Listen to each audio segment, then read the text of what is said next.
ஊட்டியில படகுல பக்கத்துல இடம் வாங்கணுமா? அதுவும் டவுன் ப்ராப்பர்ட்டி 2100 ரூபாய்க்கு ஒரு ஸ்கொயர் ஃபீட்.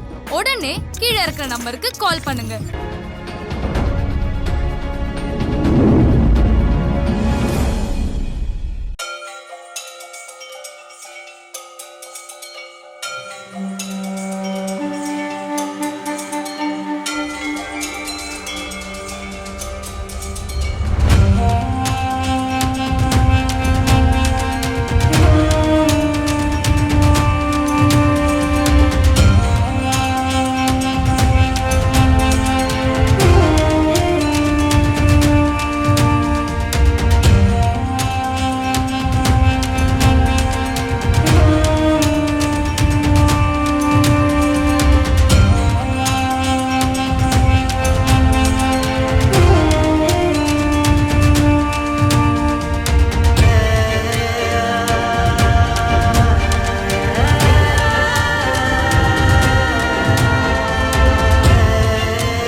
நீ எதுவாக நினைக்கிறாயோ அதுவாகவே ஆகிறாய் என்ற விவேகானந்தரின் வாய்மொழிக்கேற்ப முயற்சிகளால் முழுநிலவு அடைய இன்னல்கள் பல கடந்து இறுக்கமான சூழ்நிலையில் படிப்பே தன் பேராயுதம் என்று போற்றும் உலகில் பல மனிதர்கள் மத்தியில் பண்பாய் படித்து அதில் சிறந்து அவை மகிழ கல்வி விருது பெற வருகை புரிந்திருக்கும் அன்பு தம்பி தங்கைகளுக்கும் அந்த பொக்கிஷங்களை தரணிக்கு காண்பித்த பெற்றோர் பெருமக்களுக்கும் வழியென நினைக்கும் எந்த கல்லும் சிலையாகாது என்ற கூற்றிற்கேற்ப பல சிற்பங்களை செதுக்கி கொடுத்த ஆசிரிய பெருமக்களுக்கும் நல்லதோர் நிகழ்வை நாளும் போற்றும் வகையில் சிறப்பிக்க வருகை புரிந்திருக்கும் சிறப்பு விருந்தினர்கள் உங்கள் அனைவருக்கும் சிவகுமார் கல்வி அறக்கட்டளை சார்பாகவும் அகரம் அறக்கட்டளை சார்பாகவும் வணக்கத்தை தெரிவித்துக் கொள்கிறோம்.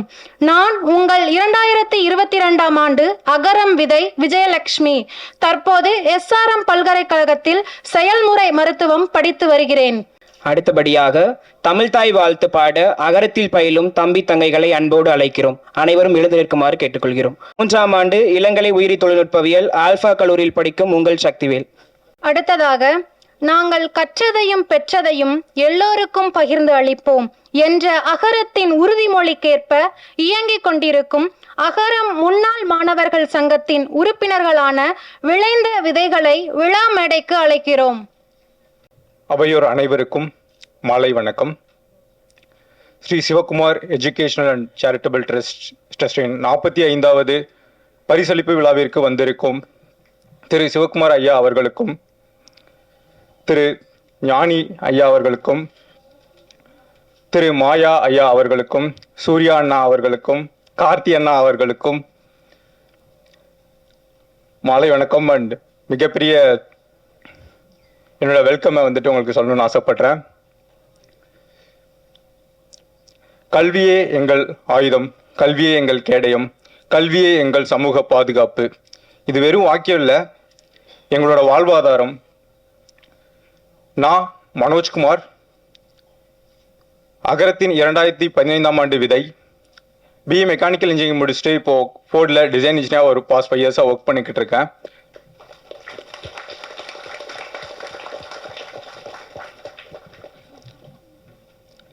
இப்போ அகரத்தோட அலுமினி அசோசியேஷனோட பிரசிடென்ட்டா வந்து எலெக்ட் ஆகி இப்போ அதோட முன்னெடுப்பு வந்து எடுத்து ஒர்க் பண்ணிக்கிட்டு இருக்கேன். இந்த அகரம் அலுமினி அசோசியேஷன் எதுக்காக பண்ணோம்னா, இது என்னன்னா பேசிக்கலி எங்களோட அலுமினிஸ் எல்லாருமே ஒரே கூட்டமைப்பில் இருந்து எங்களால் முடிஞ்ச முன்னெடுப்புகளை நம்ம அலுமினிஸ்க்கும் நம்ம அகரமுக்கும் நம்ம சமூகத்துக்கும் எந்த விதத்தில் கொண்டு போகலாம் அப்படின்ற ஒரு பேசிக்கான ஐடியாஸில் தான் இந்த அசோசியேஷன் வந்து ஃபார்ம் பண்ணி ஒர்க் பண்ணிக்கிட்டு இருக்கோம். ஸோ அதில் நிறைய அப்ஜெக்டிவ்ஸ், நிறைய நோக்கங்களோட இந்த விஷயங்கள் வந்து முன்னெடுத்து கொண்டு வந்திருக்கோம். ஸோ அதில் ஒரு சில முக்கியமான முன்னெடுப்புகளை உங்கள் முன்னாடி ஷேர் பண்ணணும்னு ஆசைப்பட்டோம். ஸோ அதை வந்துட்டு சுரேஷ் வந்து ஷேர் பண்ணுவாங்க. எல்லாருக்கும் வணக்கம். என்னோட பேர் சுரேஷ். ஸோ அகரத்தின் விதை திட்டத்தின் மூலமாக 2015ஆம் ஆண்டு தேர்ந்தெடுக்கப்பட்ட மாணவன் நான். ஸோ இன்னைக்கு ஒரு ஐடி கம்பெனியில் சீனியர் சாஃப்ட்வேர் டெவலப்பராக ஒர்க் பண்ணிட்டு இருக்கேன். ஸோ அகரம் அலுமினி அசோசியேஷன் அல்லது அகரம் முன்னாள் மாணவர் சங்கம் இதோட நோக்கங்கள் ரொம்ப ரொம்ப நோக்கங்கள் இருக்குது. அதில் மிக முக்கியமான 3 நோக்கங்களை இங்கே நான் சொல்லணும்னு ஆசைப்பட்றேன். முதல் நோக்கமாக நாங்கள் பார்க்குறது வந்து மெடிக்கல் கேம்ப்ஸ். ஸோ இன்னுமே சரியான மருத்துவ வசதி சென்றடையாத பல குட்கிராமங்களும் மலை கிராமங்களும் இருக்குது.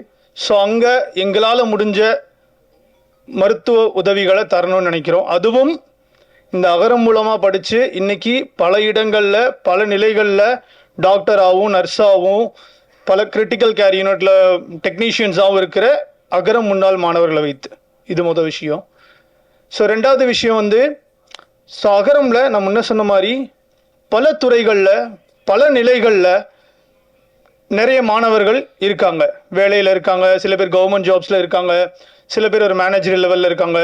ஸோ இவங்க மூலமாக அகரமில் படிக்கிற மாணவர்களுக்கும் சமூகத்துக்கும் நம்மளால் திருப்பி என்ன தர முடியும் அப்படிங்கிறத நோக்கமாக வச்சுக்கிட்டு ஸோ அவங்கக்கிட்ட இருக்கிற டெக்னிக்கல் ஸ்கில்ஸாக இருக்கலாம், இல்லை ஒரு டாக்டர் இருக்காங்கன்னா அவங்கக்கிட்ட இருந்து ஒரு கன்சல்டேஷனாக இருக்கலாம். இந்த மாதிரி விஷயங்களை அகரம் மாணவர்களுக்கும் அகரம் சார்ந்த எல்லாருக்கும் இந்த சமூகத்திற்கும் தரணும்னு ஆசைப்படுறோம். இது ரெண்டாவது விஷயம். மூணாவது விஷயம், பப்ளிக் ஈவெண்ட்ஸ் மூலமாக அகரமுக்கு புதிய வாலண்டியர்ஸை கொண்டு வர்றது.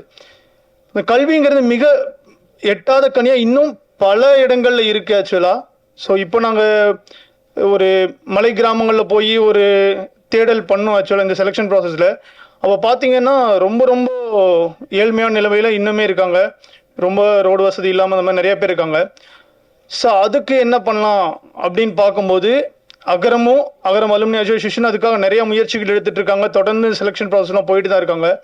ஸ்டில் எங்களுக்கு இன்னுமே நிறைய வாலண்டியர்ஸ் தேவைப்படுறாங்க.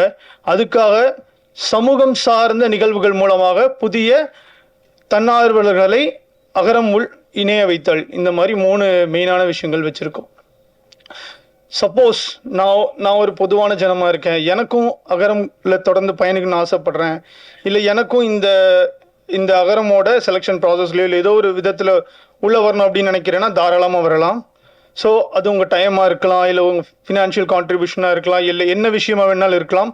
பட் நிறையா பசங்க இந்த மாதிரி நிறையா பசங்க இன்னும் வாய்ப்புக்காகவும் உதவிக்காகவும் வெயிட் பண்ணிட்டு இருக்காங்க. ஸோ நம்மளால முடிஞ்ச உதவியை நாம பண்ணுவோம் அப்படின்னு கேட்டுட்டு விடைபெறுறேன். நன்றி, வணக்கம். வரவேற்பு எதுக்காக முன்னாள் மாணவர்கள் பேசினாங்க அப்படின்னா, விதைத்த விதைகள் எல்லாம் எவ்வாறு விருட்சமாக ஆகியிருக்குது என்பதை நம்ம அனைவரும் கண்முனே பார்த்துருப்போம். அதனால முன்னாள் மாணவர்கள் சார்பாகவும் இந்நாள் மாணவர் சார்பாகவும் உங்கள் அனைவரையும் வருக வருக என மீண்டும் ஒருவரை வரவேற்றுக் கொள்கிறேன். ஸ்ரீ சிவகுமார் கல்வி அறக்கட்டளை குடும்ப சூழல் மற்றும் சமூக தடைகளை கடந்து 12ஆம் வகுப்பு பொதுத் தேர்வில் சிறந்த மதிப்பெண் எடுத்து முதல் முறையாக கல்லூரிக்கு செல்லும் மாணவர்களை ஊக்கப்படுத்தும் விதமாக 44 வருடம் தொடர்ந்து இவ்விழாவினை சிறப்பித்து வருகிறது. ஒரு அறப்பணியை 44 ஆண்டுகள் தொடர்ச்சியாக செய்வதற்கு அதீத உழைப்பும் சலிக்காத ஆர்வமும் வேண்டும். ஆம், உண்மைதான். இதோ 45வது விருது வழங்கும் விழா. விழாவின் நாயக்கர்களாக இருக்கும் மாணவர்களுக்கு விருது வழங்க மேடையில் இருக்கும் சிறப்பு விருந்தினர்களை அன்போடு அழைக்கிறேன். முதலாவதாக ரக்ஷினி. கண்ணொளி இல்லை என்றாலும் கல்வி எனும் பார்வையால் படித்து சிறுமலர் மேல்நிலைப் பள்ளி அளவில் முதலிடம் பெற்று சமுதாயத்தை மாற்றும் ஒரே வழி சமூக கல்வியே என அரசியல் ஆழம் புரிந்து இளங்கலை பொலிட்டிக்கல் சயின்ஸ் படிக்கும் மாணவி ரக்ஷினி அவர்களை வாழ்த்துவதில் இம்மேடை பெருமிதம் கொள்கிறது.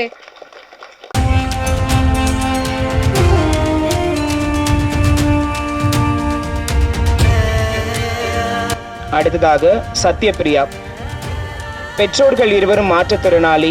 தமக்கு பிறந்த பெண் குழந்தையும் கண் தெரியவில்லை என்று விட்டுவிடாமல் படிக்க வைத்து அக்குழந்தையை நன்கு படிக்க வைத்து 12ஆம் வகுப்பில் புயலில் 100% வாங்கியுள்ளார்.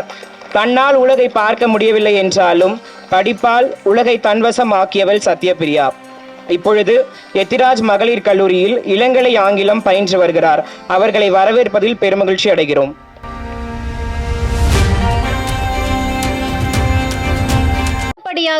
ஓவிய உலகின் பீஷ்மர், தமிழ் பத்திரிகை உலகின் முதல் படக்கதையான ஜமீன்தார் மகன் என்பதற்கு ஓவியம் வரைந்த புகழ் இவரையே சாரும். ஓவிய உலகின் உயிரோட்டம் சாமி கண்ணில் தொடங்கி பயணம் சற்றளவும் தொய்வின்றி தொடர்கிறது. அவனும் அவளும் என்ற கதையில் அழகாய் தெரிந்ததால் மாயா என்ற மறுபெயர்.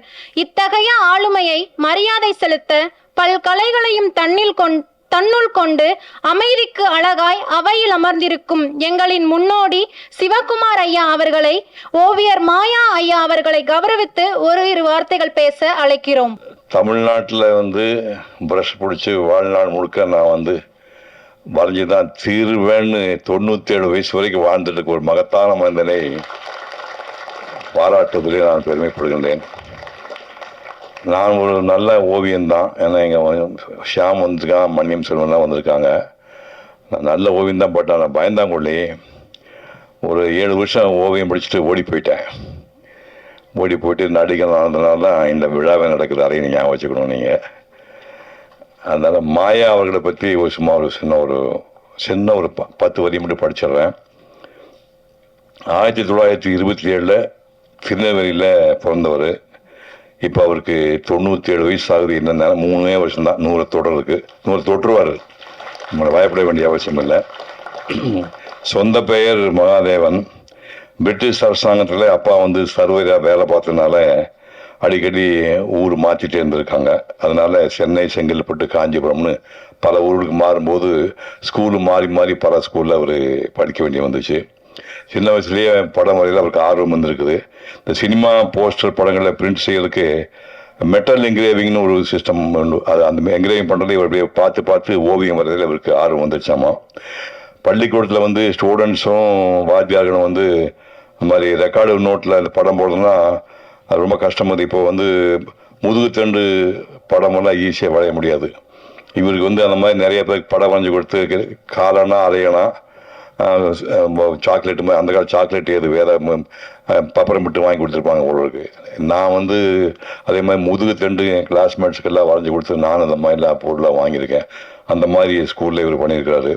SSLC தேர்வில் இவர் அவுட்டு, நான் தாண்டி வந்துட்டேன். அதனால் மெட்ராஸ் 7 ஆண்டு ஓவியம் படித்தேன்.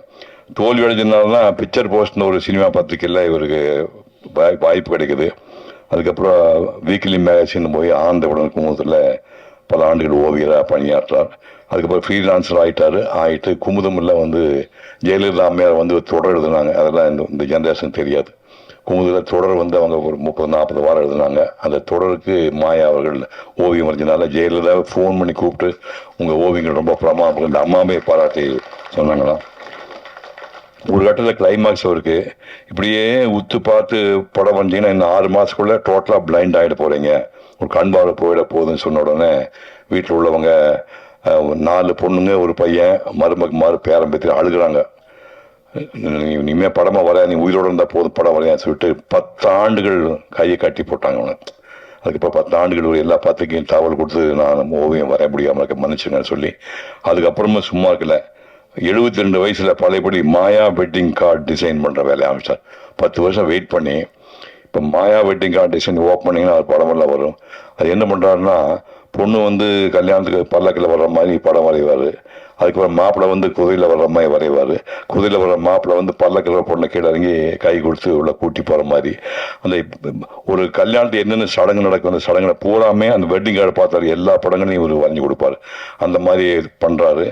2001 கொரோனா தாக்கம் அதுக்கப்புறம் பனி ஓய்வு வருது. 94 வயசு வரைக்கும் இந்த ஸ்ப்ரேயெல்லாம் யூஸ் பண்ணி நிறையா படங்கள்லாம் வச்சுக்கா. அதுக்கு பக்கத்துல போய் இப்போ தான் ஸ்ப்ரே பண்ணுற வேலையெல்லாம் ஹெல்ப் பண்ணுவாங்களாமா. இப்போ எனக்கு எப்படி இந்த அம்மா இருக்கும் அந்த மாதிரி 94 வயசு வரைக்கும் மனைவியோடு வாழ்ந்த புண்ணியவான் கற்பனை பண்ணிப்பாங்க. 3 வருஷம் தான் அந்த அம்மா போயிருக்காங்க. இதை விட புண்ணியம் உலகத்துக்கு எதுவுமே கிடையாது. நீங்கள் எல்லாம் சின்ன வயசு ஆளுகளாக இருக்கிறீங்க. மனைவி போனால் தான் உங்களுக்கு கஷ்டம் தெரியும். தாயோடு அறுசுவை போம், தந்தையோடு கல்வி போம், சேயோடு தாம் பெற்ற செல்வம் போம், ஆயவாள் உற்றாரோடு போம், உடம்பிறப்போடு தோல்வலி போம், பொற்றாலியோடு எவையும் போம்ட்டாங்க. பொண்டாட்டி போன சகலம் போயிடும். அதுவரை 94 வயசுக்கு புண்ணியவான், மனைவியோடு வாழ்ந்த புண்ணியவான். இருந்தாலும் மகனும் மருமகமாறு பேரம் பேத்திங்களும் அவங்க நல்லா கவனிச்சுக்கிறாங்க. இப்போ வயசு ஒரு 97. இந்த வயசுலையும் சொல்லாரு எனக்கு கண்ணு நல்லா தெரியுது, இப்போ ஒரு படம் வரைவேன் சொல்லாரு. இந்த மாதிரி நாள் 100 ஆண்டு கொண்டாட முடியும். இந்த மகத்தான மனிதனை ஓவியரோட பீஷ்மரை கௌரவிப்பதிலே நாங்களும் என் குடும்பமும் சந்தோஷப்படுகிறது. நன்றி, வணக்கம். என்னுடைய பேரன் இருக்கட்டும், என் மனசுல தோணிட்டு நான் பேசுறேன். இவருடைய ஒய்ஃபும் டாக்டரு, இவன் தம்பி லாயரு, என் பையன் லாயரு, அவன் ஒய்ஃபில் ஆயிரு ஏதோ ஆண்ட முன்னியத்தில் இந்த குடும்பம் வந்து இந்த அளவுக்கு இருக்கிறதுக்கு நான்லாம் இவங்களை போல நல்ல வார்த்தை சொல்ல முடிய ஆண்டவன் என்னை வந்து வச்சதுனால நான் வந்து இந்த மேடையில் இருக்கேன். ஏன்னா லைஃப்பில் நம்ம செய்கிற வேலையை ஒழுங்காக செய்தால் போகிறோம், வேறு ஒன்றும் வேண்டாம். எதுவும் எல்லாம் தன்னால் வரும். ஆனால் எதுக்கு ஆசைப்படாமல் இருக்கிறது தான் நம்மளுடைய வேலை. நம்ம வேலை ஒன்றுனா நமக்கு ஆண்டவன் கொடுத்த வரோம். அதை நம்ம ஒழுங்காக செய்தோம்னா எல்லாம் நல்லா கிடைக்கும். இது இவ்வளோ தூரம் நான் என் பையன் எல்லாரும் ஒரே குடும்பமாக இருக்கோம். எல்லாம் நல்லா எதிர்பார்த்ததே கிடையாது. ஏதோ ஆண்டவனாக பார்த்து நாங்கள் நல்லபடியாக நடந்துட்டு இருக்கோங்கிறதுனால கொடுத்ததுன்னு நினைக்கிறேன் நான். வணக்கம். நன்றி ஐயா. விருது வழங்கிய அத்தனை சிறப்பு விருந்தினர்களுக்கும் மனமார்ந்த நன்றியை தெரிவித்துக் கொள்கிறோம்.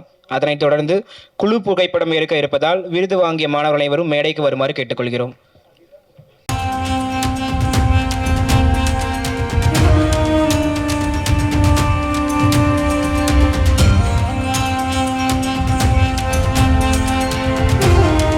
இதழ்களை தொகுத்து அகரம் வெளியீடாக மாணவர்கள் மற்றும் உலகத்திற்கான 2 நூல்கள் வெளியிடப்படுகிறது. முதலாவதாக விஜயபாஸ்கர் விஜய் எழுதிய வகுப்பறை உலகம் என்ற நூலை அகரம் நிறுவனர் அண்ணா சூர்யா அவர்கள் வெளியிட அகரம் விதை மாணவர்கள் அதை பெற்றுக்கொள்கின்றனர். நடத்தி வரும் யாதும் இதழில் எழுதி வருகிறார். இவர் எழுதிய இந்நூல் உலகின் 29 நாடுகளில் கல்வி முறைகள் எப்படி உள்ளது என சிறப்பு பெறுகிறது.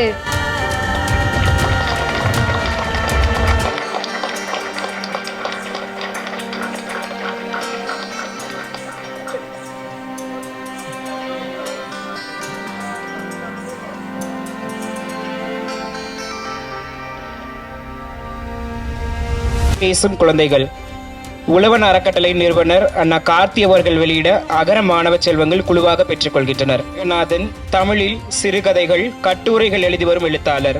இவர் திரைத்துறையிலும் பணியாற்றி வருகிறார். இதயம் இதயத்தோடு பேசுகிற மொழி குழந்தைகளின் மொழி. அந்த குழந்தைகளை புரிந்து கொள்ள இந்நூல் சிறந்த வழிகாட்டியாக இருக்கும்.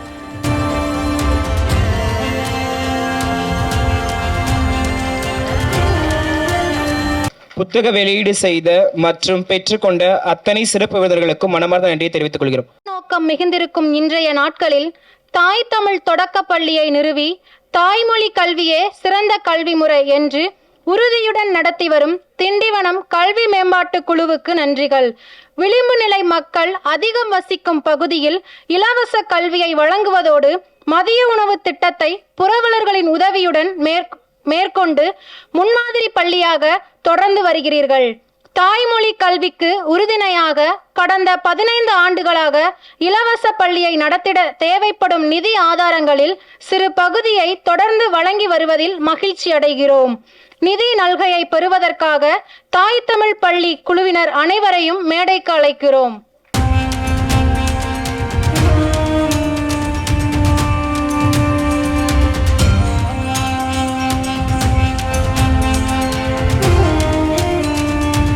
சாத்தியப்படுத்தும் உங்கள் அனைவருக்கும் வாழ்த்துக்களும் நன்றிகளும். கிழக்கு தொடர்ச்சி மலையில் ஓங்கி உயர்ந்து நிற்கும் திருவண்ணாமலை மாவட்டம் ஜவ்வாது மலை அடிவாரத்தில் ஜமுனமரத்தூர் ஒன்றியம் கிளையூர் என்ற மலை கிராமத்தில் 1950ஆம் ஆண்டு இந்த ஊராட்சி ஒன்றிய தொடக்கப்பள்ளி தொடங்கப்பட்டது. பெரும்பாலும் பழங்குடி சமூகத்தைச் சேர்ந்த குழந்தைகள் கல்வி பெறுகின்றனர். இப்பள்ளியில் 2010ஆம் ஆண்டு தலைமை ஆசிரியராக பொறுப்பேற்ற நீங்கள் இன்றைய நாள் வரை தொடர்ந்து பணியாற்றி வருகிறீர்கள். கற்றல் கற்பித்தல் பணிகளில் புதுமைகளை செய்து குழந்தைகளை ஆர்வமுடன் பள்ளிக்கு வர செய்து கொண்டிருக்கிறீர்கள். இப்பகுதியில் கடந்த 14 ஆண்டுகளாக குழந்தை திருமணம் நடைபெறவில்லை என்பது உங்களின் தீவிர கண்காணிப்பு வட்டத்திற்குள் வைத்திருக்கிறீர்கள் என்பதை அறிய முடிகிறது. கிளையூர் ஊராட்சி ஒன்றிய தொடக்கப்பள்ளி தலைமை ஆசிரியர் திரு சங்கர் அவர்களை மேடைக்கு அழைக்கிறோம்.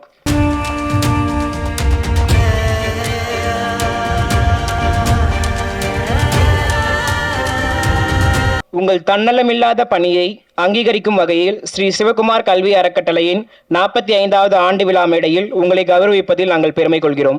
அடுத்ததாக, தொடக்கப்பள்ளியில் பணியாற்றினாலும் தான் பணியாற்றும் பள்ளி அமைந்திருக்கும் பகுதியை சேர்ந்த சுற்றுவட்டார கிராம பகுதிகளில் பள்ளி கல்விக்கு பிறகாக உயர்கல்விக்கு செல்லும் குழந்தைகள் மிக குறைவாக இருப்பதை உணர்ந்து அவர்களின் உயர்கல்வி வாய்ப்பிற்காக தொடர்ந்து முயற்சித்து வருகிறீர்கள். பெண் பிள்ளைகளின் கல்வி இடைநிறுத்தம் பள்ளி அளவிலேயே தொடங்கிவிடும் சூழலில் +2 முடித்த மாணவர்களை உயர்கல்விக்கு கொண்டு சேர்ப்பதில் உங்கள் அசாத்திய முயற்சிகளை கண்டு நெகிழ்கிறோம். ஊராட்சி ஒன்றிய தொடக்கப்பள்ளி கே. கம்மாளப்பட்டி தலைமை ஆசிரியர் திரு பிரகாஷ் அவர்களை மேடைக்கு அழைக்கிறோம்.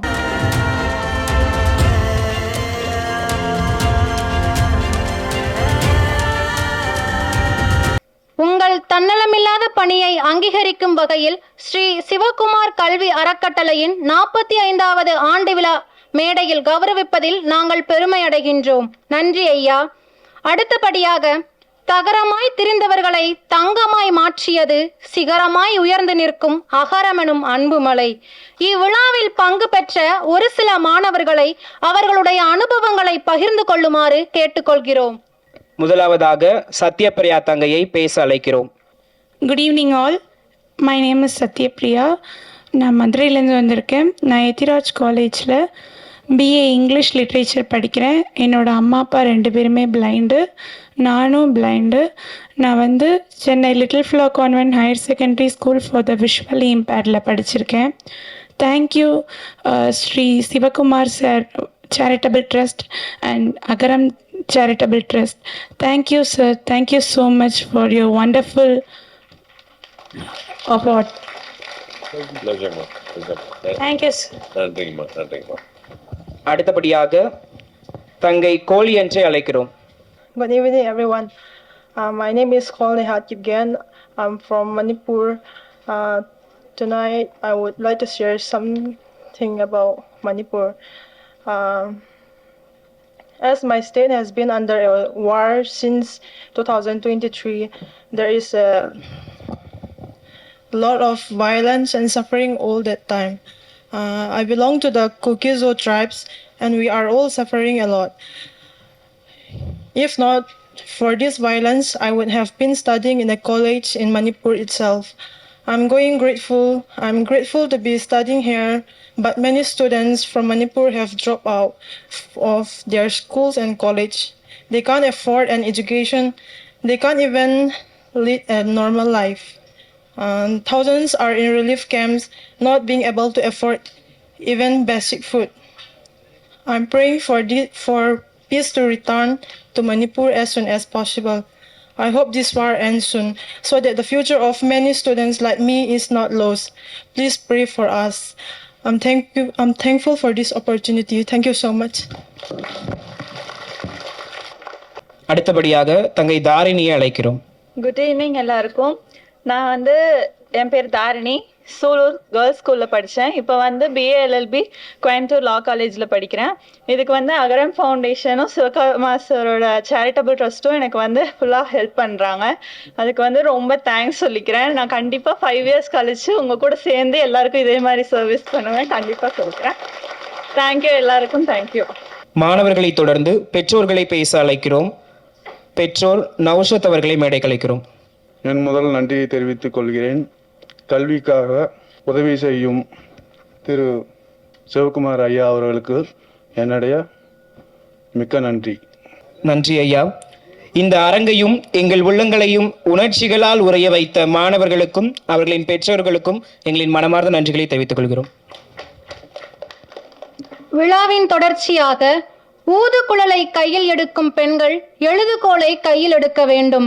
சிந்திக்கும் மூளை அவளுக்கும் உண்டு, நிந்திக்க வேண்டாம் அவள் திறமையை என்ற வரிகளை உண்மையாக்கி பெண் பிள்ளைகளை படிக்க வைத்துவிட கடும் முயற்சியில் தன் ஆசிரிய பணியை அறப்பணியென செய்து கொண்டிருக்கும் கே. கம்மாளப்பட்டி ஊராட்சி ஒன்றிய தொடக்கப்பள்ளி தலைமை ஆசிரியர் பிரகாஷ் அவர்களை கௌரவிப்பதில் இம்மேடை பெருமிதம் கொள்கிறது. அவரை ஓரிரு மணித்துளிகள் பேச அன்புடன் அழைக்கிறோம். தொடர்ந்து 44 ஆண்டுகள் இந்த சமூக சேவையை செய்து கொண்டிருக்கின்ற அந்த திரையுலகில் மட்டுமே மார்க்கெட்டியனாக இல்லாமல் அவருக்கு பின்னாடியும் அவர் குடும்பமே இந்த மாபெரும் பணியை செய்கிற இந்த இது மிக எனக்கு ஒரு பெரிய அது என்ன சொல்றதுன்னு தெரியல. அந்த அளவுக்கு ஒரு பெரிய அதிசயமாக படுகிறது. நான் மேடையில் நிறைய இந்த மாதிரியான மேடையில் நான் பேசினதே கிடையாது. நான் பின்னாடி இருந்து தான் வேடிக்கை பார்த்துட்டு தான் இருந்துட்டு வந்திருக்கேன். இன்னைக்கு பேசுறது எனக்கு ஒரு மாதிரியா தான் இருக்கு. அந்த இதில் எனக்கு பேசுவதற்கும் எனக்கு இவ்வளவு பெரிய அரங்கத்தில் என்ன ஒரு சின்ன ஒரு கிராமம் தான், நான் வேலை பார்க்குற ஒரு கிராமம், 2 பேர் வேலை பார்க்குற ஒரு பள்ளிக்கூடம், ஒரு 300 குடும்பங்கள் கொண்ட ஒரு 300 மக்கள் தொகை கொண்ட ஒரு சின்னஞ்சிறு கிராமத்தில் தான் நான் வேலை செய்கிறேன். 2013 அந்த பள்ளிக்கூடம் தொடங்கப்பட்டது. அந்த 2003 அந்த பள்ளிக்கூடம் ஆரம்பிச்சாங்க. 20 ஆண்டுகள் பயணத்தில் அந்த பள்ளிக்கூடம் அந்த கிராமத்தில் ஒரு மிகப்பெரிய மாற்றங்கள் அங்கே ஒரு கல்விங்கிறது அந்த தம்பி சொன்னாரு, ஒரு ஆயுதம் சொன்னாரு, ஒரு சமூக மாற்றங்களை அந்த பள்ளிக்கூடம் செஞ்சிருக்கு. ஆனா எப்படி அதை சொல்றதுங்கிறது தெரியல. கிட்டத்தட்ட அந்த பள்ளிக்கூடம் ஆரம்பிக்கிறப்ப அங்க 1ஆவது வகுப்பு படிச்ச பெண்கள் யாருமே கிடையாது. இன்னைக்கு 30 வயது பள்ளி வயதை கடந்த குழந்தைகள் அத்தனை பேருமே எழுத படிக்க தெரிஞ்சவங்க அந்த பள்ளிக்கூடத்துல இது பண்ணவங்க. இங்கே சட்டை போடுறதுக்கு பெண்களுக்கு அங்க அனுமதி இல்லை. அந்த பள்ளிக்கூடம் தொடர்ந்ததுக்கு அப்புறம் இன்னைக்கு எல்லாருமே சட்டை போடுறாங்க. அந்த பள்ளிக்கூடங்களுக்கு ஆரம்பிக்கிறதுக்கு முன்னாடி அங்க 100% அந்த கிராமத்துல தான் பிரசவம் நடக்கும். இன்னைக்கு 100% மருத்துவமனையில நடக்குது. அங்கே அந்த கிராமத்துல செருப்பு போட்டு தெருக்கல்ல நடக்கிறதுக்கு யாருக்குமே அனுமதி கிடையாது, அந்த கிராம மக்களுக்கு முதற்கொண்டு. இன்னைக்கு அந்த கிராமத்துக்காரங்க மட்டுமல்ல, அசலூர்காரங்களும் செருப்பு போட்டு நடக்கிறதுக்கான ஒரு இது அங்க நடந்துட்டு இருக்கு. இவ்வளவும் இந்த வெளிச்சத்துல எனக்கு கூச்சமா இருக்கு. இது நான் அவங்க ஐயா உங்க கையால நான் அவார்டு வாங்கியிருக்கிறேன். அந்த இதுக்கு பின்னாடி நிறைய பேர் இருக்கிறாங்க. அந்த வெறுங்காலோட 2 வருஷம் இந்த பள்ளிக்கூடம் ஆரம்பிக்கிறதுக்காக சின்னப்பன் அப்படிங்கிற ஒரு கல்வி அதிகாரி ஒருத்தர் 2 வருஷம் அலைஞ்சார் வெறுங்காலோட அந்த கிராமத்துக்குள்ள. அரசாங்கம் கொடுத்த பணத்துல பள்ளிக்கூடத்தை கட்ட முடியாம தன் மனைவி, அப்பதான் கல்யாணமான மனைவியினுடைய நகையை அடகு வச்சு கட்டின அந்தோனிங்கிற ஒரு ஆசிரியர் இருக்கிறாரு. பக்கத்துல 10 கிலோமீட்டருக்கு அப்பால் இருக்கிற பிஹெச் அந்த சென்டர், அந்த அரசு மருத்துவமனை இல்ல வேலை பார்க்குற மருத்துவர் ஒருத்தர் என்ன இந்த கிராமத்துல இருந்து யாருமே நம்ம ஹாஸ்பிட்டலுக்கு வரலையே அப்படின்ட்டு இந்த கிராமத்தை தேடி வந்தாரு. இவங்களோட எல்லாம் இந்த பள்ளி பயணம் செய்திருக்கிறது, இதெல்லாம் சாதிச்சிருக்கிறது. இது ஒரு கல்விங்கிறது ஒரு சமூக மாற்றத்தை அங்க இது பண்ணிட்டு இருக்கிறோம். அதுல சங்கீதாங்கிற ஒரு குழந்தை முதலாக அந்த கிராமத்திலிருந்து படிப்பதற்கு வந்திருக்கிறாங்க. அவங்களுக்கு அகரம் பவுண்டேஷன் அரவணைச்சு அவங்கள படிக்கிறதுக்கு இது பண்ணியிருக்கிறாங்க. அந்த குழந்தை அந்த கிராமத்தின் முதல் பெண் பட்டதாரி. அவங்களுக்கு இது பண்ணிறதுக்கு நான் ரொம்ப அவங்களுக்கும் அந்த குடும்பத்துக்கும் ரொம்ப நான் மனசார அந்த கிராமத்தின் சார்பாக நான் நன்றி தெரிவித்துக் கொள்கிறேன். இன்னொரு ஐயா அவங்களுக்கு ஒரு வேண்டுதல் நான் வைக்கணும்னு விரும்பப்படுறேன். அந்த குழந்தைகள் அப்படின்னா பள்ளிக்கூடத்தை விட்டு எப்படா வீட்டுக்கு போவோம்னு நினைப்பாங்க. ஆனா என் குழந்தைங்க அப்படி கிடையாது. நீங்க சனிக்கிழமை பள்ளிக்கூடம் வைங்க, ஞாயிற்றுக்கிழமை பள்ளிக்கூடம் வைங்க அப்படிம்பாங்க. அங்க கூட்டு குடும்பம் தான், 100 பேர் கொண்ட கூட்டு குடும்பங்கள் அங்க நிறைய இருக்குது. அந்த கூட்டு குடும்பங்கள்ல ஒவ்வொருத்தருக்கும் பிறக்கிற குழந்தைகள் பிறந்து நடந்து ஓரளவுக்கு திரகாத்திரமா இருக்கிற குழந்தைகள் முதற்கொண்டு இறக்க காத்திருக்கிறவங்க வரைக்கும் அவங்களுக்குன்னு சில வேலைகள் வச்சுக்கிட்டே இருப்பாங்க. அந்த வேலைகளால் இந்த குழந்தைகள் வந்து படிக்கவே முடியாது. அந்த ஒரு குழந்தை 4ஆம் வகுப்பு படிக்கிற ஒரு குழந்தை ஒரு 5 மணிக்கு எந்திரிச்சு அவங்களுக்கு அந்த மாடுகளுக்குரிய தண்ணியை ஒரு 50 குடம் தண்ணியை சுமக்கணும். 50 குறைஞ்சது. அந்த மாடுகள் பராமரிக்கிறது செய்கிறது எல்லா வேலைகளையும் செய்யணும். இவங்க வந்து அந்த எப்படி நீ இந்த வேலையை செய்யாட்ட நீ பள்ளிக்கூடத்துக்கு போக முடியாது அப்படின்ட்டு மிரட்டுவாங்க. அந்த மாதிரியான ஒரு சூழல் அந்த கிராமத்தில் இருக்குது. அந்த பள்ளிக்கூடத்துக்கு பிறகு பள்ளி வேலைக்கு பிறகு வந்து அந்த குழந்தைகள் படிப்பதற்கான ஒரு தளத்தை உருவாக்குறதுக்கு நீங்க உதவி செய்யணும் அப்படிங்கிறது உங்க எல்லாரும் நான் கேட்டுக்கொள்கிறேன். வார்த்தைகளால் வர்ணிக்க முடியவில்லை உங்கள் வாழ்நாள் சாதனைகளை எல்லாம். ஆசிரியர் பணியே அறப்பணி என ஐயா அவர்கள் செய்த பணிகளை நாம் காதார கேட்டு மகிழ்ந்தோம். அப்பள்ளியின் மாணவி சங்கீதா தற்பொழுது சென்னை செங்கல்பட்டு மருத்துவக் கல்லூரியில் பிசியோதெரப்பி பயின்று வருகிறார் என்பதை மகிழ்வோடு தெரிவித்துக் கொள்கிறோம். நன்றி ஐயா. அடுத்தபடியாக இயல் இசை நாடகம் என முத்தமிழாய் போற்றி கல்யாணி என்ற பெயரை கல்வி மணியாக மாற்றிக்கொண்ட அவர் தாய் தமிழ் பள்ளிகளை தொடங்கியவர். அது மட்டும் இல்லாமல் தமிழக கல்வியாளர், மனித உரிமை செயல்பாட்டாளர், பழங்குடி பாதுகாப்பு போராளி என பன்முகங்களாக திகழும் நல் பண்பாட்டாளர். அகரம் தொடங்கிய காலத்திலிருந்து நம்முடன் பயணித்து வருகிறார். கற்போம் கற்பிப்போம் என்பதற்கு எடுத்துக்காட்டாக விளங்கிய கல்விமணி கல்யாணி ஐயா அவர்களை சிறப்புரை வழங்க அழைக்கிறோம். எனக்கு நேத்திலிருந்து இங்கே வரணுன்னோடனே என்ன பேசுறது இப்படின்னு இந்த மாதிரி கூட்டங்களில் அப்பப்போ மனசில் தோன்றதை பேசிட்டு போயிடுவேன். அது நாளைக்கு நம்ம ஏதாவது கொஞ்சம் உட்படியாக நான் வகுப்பு எடுக்கும்போது தான் நல்லா தயாரிப்பேன்.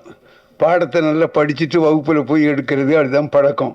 கூட்டங்கள் எல்லாம் பேசுறதுக்கு அந்த தயாரிப்பு இருக்காது.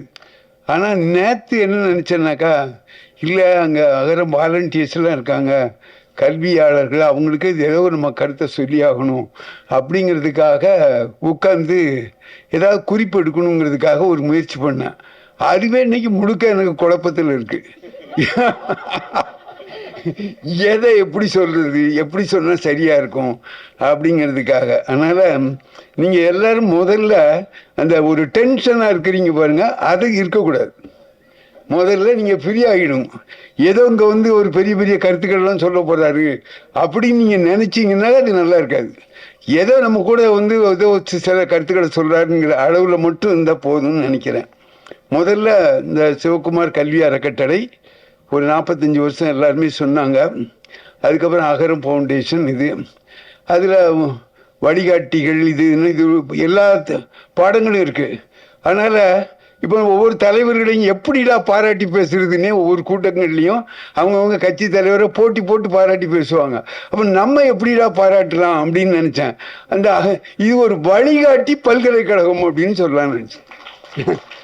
ஏன் நம்ம இப்படி ஒரு பேர் வச்சா என்ன? இதில் வழிகாட்டி அந்த மாணவர்களுக்கு பல்வேறு விதமான வழிகாட்டுதல்கள், எல்லா பாடமும் இருக்கும். ஒரு பல்கலைக்கழகம்னா எல்லா பாடமும் இருக்கும். அதே மாதிரி எல்லா பாடங்கள் படிக்கிற மாணவர்களுக்கும் வழிகாட்டுகிறார்கள். எங்கெங்கிருந்து வர மாணவர்களுக்கு எங்கே இடம் இருக்குது, அங்கே இருக்குது, இங்கே அவ்வளவு வேலைகள் இந்த வாலண்டியர்ஸ் எப்படி தான் செய்கிறாங்கன்னு தெரியல. அதுக்கு வந்து அதை வந்து நிறுவனர் வந்து இந்த பல்கலைக்கழகத்தின் நிறுவனர் வந்து நம்ம ஒரு சிவகுமார் ஐயா அவர்கள், அவங்க தான் இதை நிறுவியிருக்காங்க இந்த பல்கலைக்கழகத்தை. அதுக்கு அடுத்தால இதுக்கு ஒரு துணைவேந்தர்னு ஒருத்தர் இருக்கு. துணைவேந்தர்னாவே ஒரு பிரச்சனை தான். அது வேற அங்க ஒரு பக்கம். இங்க இதுக்கு துணைவேந்தர்னா நம்ம இவர் ஐயா நடிகர் சூர்யா அவர்கள் இதுக்கு துணைவேந்தரா இருக்கிறாங்க. பதிவாளர்கள் இருக்கணும், ஒரு ரிஜிஸ்டார்னா அதெல்லாம் வந்து பார்க்கணும். அதுக்கு தான் ஜெயஸ்ரீ இருக்காங்க. அதுக்கப்புறம் பேராசிரியர்கள், துணை பேராசிரியர்கள், இதெல்லாம் தான் வாலண்டியர்ஸ். எல்லாம் நீங்கள் எல்லாம் அதுக்கு பேராசிரியர்களாக இருந்து இதெல்லாம் நிர்வகிச்சுட்டு வரீங்க. அதனால இதை நான் சொல்றது மிகைப்படுத்துறதுன்னு இல்லை, அது ஒரு கட்டணமில்லா பல்கலைக்கழகம். இந்த மாதிரி பணியை யார் செய்ய முடியும்? இது தமிழகத்திலும் சரி உலகத்திலும் சரி இப்படி ஒரு முன்மாதிரி வேற எங்கேயும் கிடையாது. இதுதான் உண்மை. நிறைய பேர் உதவி செய்யறாங்க, நான் இல்லைன்னு சொல்லல. ஆனால் அவங்க வேலை கிடைக்கிற வரைக்கும் அவங்க என்ன இது பண்ணணும், எப்படி பண்ணணும் அதுங்கிறது எல்லாம். அதை விட நான் அமெரிக்கன் காலேஜில் படித்தேன், அது ரொம்ப பெருமையாக எப்பவும் சொல்லுவேன். அவர் ஞானவேல் வந்திருக்கார், அவர் என்கிட்ட பேட்டியெல்லாம் எடுத்தவர். அது அமெரிக்கன் காலேஜில் அதில் அந்த motto of the college is not to produce result but to produce man அப்படின்னு போட்டிருப்பாங்க. மனுஷனை உருவாக்குறது தான் இந்த கல்லூரி நோக்கம் அப்படிங்கிறது. அதனால் அகரம் அந்த மனிதர்களை உருவாக்கணும். நிறைய டாக்டர்கள் இருப்பாங்க, சிசேரியனுக்காகவே நார்மல் டெலிவரியெல்லாம் சிசேரியனாக மாற்றி விட்டுருவாங்க. அப்படி டாக்டருக்கு நமக்கு வேண்டிய ரோடு போடணும். இன்ஜினியரு அது எப்படி முக்காய்ஞ்சி ஜல்லி போடுற இடத்துலலாம் சக்கையை கொண்டு போட்டு ரோட்டை இது பண்ணிக்குவாங்க. அப்படி இன்ஜினியர் நமக்கு ஒன்றும் தேவையில்லை. அப்போ அவர் மனிதர்களை உருவாக்கணும் அப்படிங்கிறதுல அந்த அடிப்படையில் அகரம் ஃபவுண்டேஷன் மனிதர்களை உருவாக்கிக்கிட்டு இருக்கு. அது மாதிரி நிறைய குடும்பங்களில் மாற்றம் இதெல்லாம் செஞ்சுக்கிட்டு இருக்கு. இதில் பயணிக்கிறதுக்கு வாய்ப்பு எனக்கு ஏற்படுத்தி கொடுத்த ஞானவேல் அவங்களுக்கு தான். ஏன்னா அது அவர் முன்னால் என்னை பற்றி பேட்டியெல்லாம் எடுத்து கொஞ்சம் புத்தகங்கள் எழுதியிருந்தார். அதை வச்சு எனக்கு அந்த வாய்ப்பு கிடைச்சிது. அதை நான் ரொம்ப பெருமையாக கருதுகிறேன் அகரத்தில். ஏன்னா எங்கேயாவது போனாக்கா அகரத்தில் ஒரு மாணவர் பார்த்தாருன்னா உடனே அகரத்தில் வாலண்டியர்ஸ் இல்லைன்னா இந்த அகரம்னு சொன்னாவே நமக்கு ஒரு மரியாதை இருக்குது. இந்த இதில் போய்ட்டோன்னா ஏதாவது பத்திரிகை செய்தி, ஆமாம் உங்களை அகரத்தில் பார்த்தேனே அப்படிங்கிறாங்க. அது எனக்கு ரொம்ப மரியாதை கொடுக்குற ஒரு விஷயமா இருக்குது. அதுக்கு அடுத்தால எதை சொல்கிறது, இந்த தாய் தமிழ் பள்ளியை பற்றி சொல்லணும். நாங்கள் அங்கே போராட்டம்லாம் பண்ணி அது 1/8/2024 வெள்ளி விழா ஆண்டு வருது. வெள்ளி விழா ஆண்டு அதை நம்ம பெருமையாக சொல்லணும். இந்த பள்ளியை ஆரம்பித்தோம். அந்த பள்ளி ஒரு பள்ளி வளர்ச்சி எப்படி இருக்குன்னா 1/8/2006 ஆகும்போது 21 குழந்தைகள், 2005 101, 2010 143, 2015 195, 2019 213, 2024 265 மாணவர்கள். இன்னொன்று சொல்கிறேன், தமிழகத்தில் ஒரு செய்தி இதோட சேர்த்து சொன்னேன்னா அது புத்தகங்களை படிச்சுக்க மாட்டேன். நம்ம சிவகுமார் சார் மாதிரி அவர் நிறைய புத்தகங்களை வாசிப்பார். இன்னைக்கு கூட புத்தகம் கொடுத்துருக்கேன். நம்ம துறைக்கண்ணு என்ன இது பச்சையப்பா சாரக்கட்டனுடைய செயலாளர் எழுதின புத்தகம். ஐயா அவர்கள் கட்டாயம் படிக்கணும். நான் பத்திரிகைகள் படிப்பேன். அந்த பத்திரிகையில் உள்ள செய்தி என்னன்னாக்கா, அண்மையில் இந்த காலை உணவு திட்டம், இந்த திட்டம்லாம் வந்திருக்குல்ல, அதில் இந்த புள்ளி விவரங்களை கொடுத்துருந்தாங்க. தமிழகத்தில் சராசரியாக அரசு பள்ளி, அரசு உதவி பெறும் பள்ளிகளில் படிக்கிற மாணவர்களுடைய எண்ணிக்கை அதிலிருந்து கணக்கு போட்டு பார்த்தேன். எவ்வளவுனாக்கா 59 பேர். தமிழகத்தில் 1லேருந்து 5 வரைக்கும் படிக்கிற மாணவருடைய எண்ணிக்கை சராசரி 59. ஆனால் தாய் தமிழ் பள்ளியில் 8 வரைக்கும் இருக்குது. ஆனால் 1 to 5 வரைக்கும் நம்ம பார்த்தோம்னா 147 பேர் படிக்கிறாங்க. அது தமிழகத்தினுடைய சராசரியை காட்டிலும் 2 மடங்கு, கிட்டத்தட்ட 3 மடங்கு இருக்குது. அந்த அளவுக்கு அந்த பள்ளி இன்னைக்கு வளர்ச்சி அடைஞ்சிருக்குன்னா அதுக்கு அகரம் முக்கியமான காரணம். ஏன் முக்கியமான காரணம்னு சொல்கிறேன்னா, அரசாங்கம் இவங்களுக்கு சம்பளம்லாம் ஒன்றும் கொடுக்கல, ஆசிரியர் சம்பளம்லாம் கொடுக்கல. அந்த சம்பளத்துக்கெல்லாம் மாதம் அவங்களுடைய உதவி இருக்குது. கட்டடம், இன்னைக்கு தாய் தமிழ் பள்ளியில் போய் பார்த்தீங்கன்னாக்கா கட்டட வசதி, ஒரு பள்ளிக்கூடத்தை பார்த்தா கட்டடம் கம்பீரமாக இருக்கணும், அதுக்கு இடம் இருக்கணும். சும்மா ஒரு குடிசை மாதிரி இப்படி வச்சுருவோம். பையன் அந்த பள்ளியில் படித்தேன்னு பெருமையாக வெளியே பேசணும். அப்படி அந்த கட்டிடத்தில் அந்த தோற்றம் வருவதற்கு இது வரைக்கும் 35 லட்சத்துக்கு மேலே கொடுத்து அந்த பள்ளிக்கூடத்துக்கு உள்கட்டமைப்பை பண்ணியிருக்கேன். அந்த உட்கட்டமைப்பு அது மாதிரி நிறைய பேர் உதவி செஞ்சுருக்காங்க. அதில் அகரம் அதே மாதிரி சக்தி மசாலா அவங்க ஒரு ஞானவேல் சொல்லி தான், எனக்கு அவங்களுக்கு சக்தி மசாலான்னு தெரியாது, அவர் சொல்லி அது மாதிரியா அவர் இப்படி பல பேர் செஞ்ச உதவி. திண்டிவனம் வேதவல்லியம்மாள் அறக்கட்டளை, இந்த ஊர்கூடி தேர் எடுக்கிறது, அதில் அகரம் ஃபவுண்டேஷனுடைய ஒத்துழைப்பு இது எங்களுக்கு ரொம்ப உதவியாக இருக்குது. இந்த நேரத்தில் இந்த தாய் தமிழ் பள்ளி ஏன் நடத்தணும் அப்படின்னாக்கா, இன்னைக்கு அகரத்தில் மாணவர்கள், இந்த பல்கலைக்கழக மாணவர்கள் சிறப்பாக இருக்கிறாங்க மற்றவங்களோட. இவங்க எல்லாருமே தாய்மொழியில் படித்தவங்க, எல்லாருக்குமே தெரியும். இங்கெல்லாம் இதில் படிச்சீங்க, ஹைஸ்கூலில் படிக்கிற வரைக்கும் தமிழ் வழியில் தான் படிச்சிருப்பாங்க. அப்படி அரசு பள்ளி மாணவர்கள் இவர்களுக்கு தான் முன்னுரிமை கொடுத்து நம்ம எடுத்தது. ஏழை எளிய மாணவர்கள், இன்னைக்கு ஏழை எளிய மாணவர்கள் யாரெல்லாம் கட்டணம் கொடுக்க முடியாத அவன் தான் தமிழில் படிக்கிறான். மற்றவங்கெல்லாம் தமிழில் படிப்பதையே கேவலமாக நினைக்கிற ஒரு மனப்போக்கு இருக்கு. இதனால என்ன பாதிப்புனா, ஒரு சின்ன தகவல் இந்த இதில் கிடைக்கிறேன். அது 2001-2 தமிழகத்தில் உள்ள ஒரு அரசு தொடக்கப்பள்ளி இல்லைன்னா உதவி பெறும் பள்ளியில சராசரியாக நீங்க எடுத்துக்கொண்டால் 128 மாணவர்கள் ஒரு பள்ளியில படிச்சிருக்காங்க. இந்த கல்வி மானிய கோரிக்கை என்கிட்ட இருக்கு, கையில வச்சிருக்கிறேன்.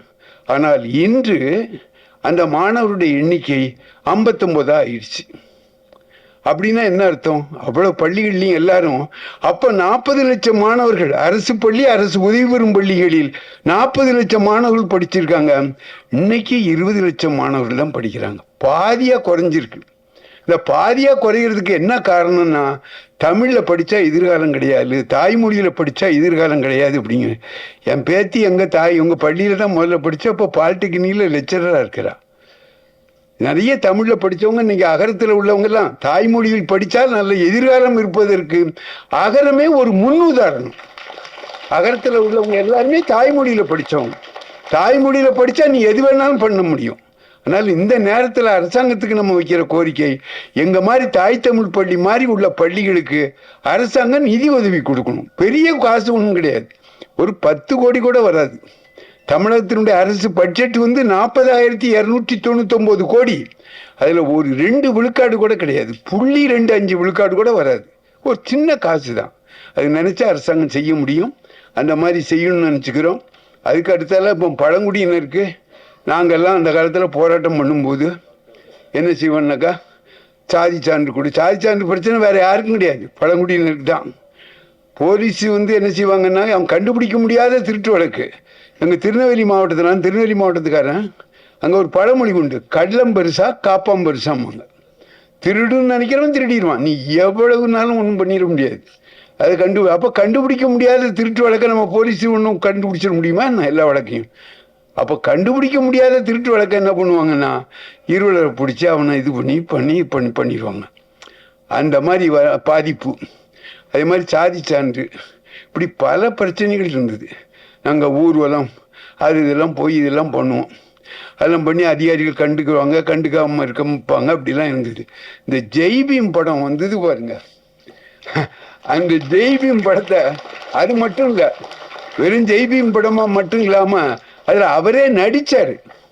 அவர் நடித்ததுனால அந்த ஒரு ஸ்டார் வேல்யூன்னு அதில் இருக்கு. படத்தை அதே படத்தில் வேற யாரும் நடித்தார், நம்ம சந்துரு சாருடைய நீதிபதி சந்துரு, அவர் தான் என்னையை பாதுகாத்தவர். இல்லைன்னா அந்த வீரப்பன் பிரச்சனையில என்னை உள்ள போட்டு நைய புடைச்சி என்னைய காலி பண்ணியிருப்பாங்க போலீஸ்.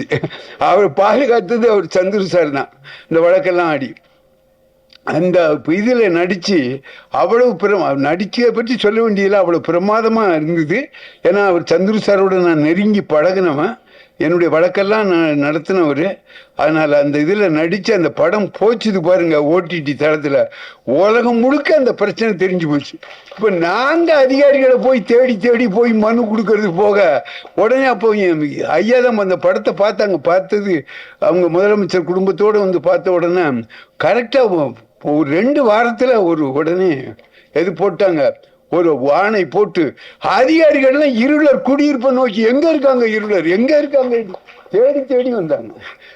தேடி வந்து அவங்களுக்கு வீடு கட்டுறது எந்த இதுனாலும் நரிக்குறவர் இருளர், அதுதான் முன்னுரிமை. அப்படி வர்றதுக்கு காரணம் அந்த ஜெய்பீம் படம் தான். புரியுங்களா?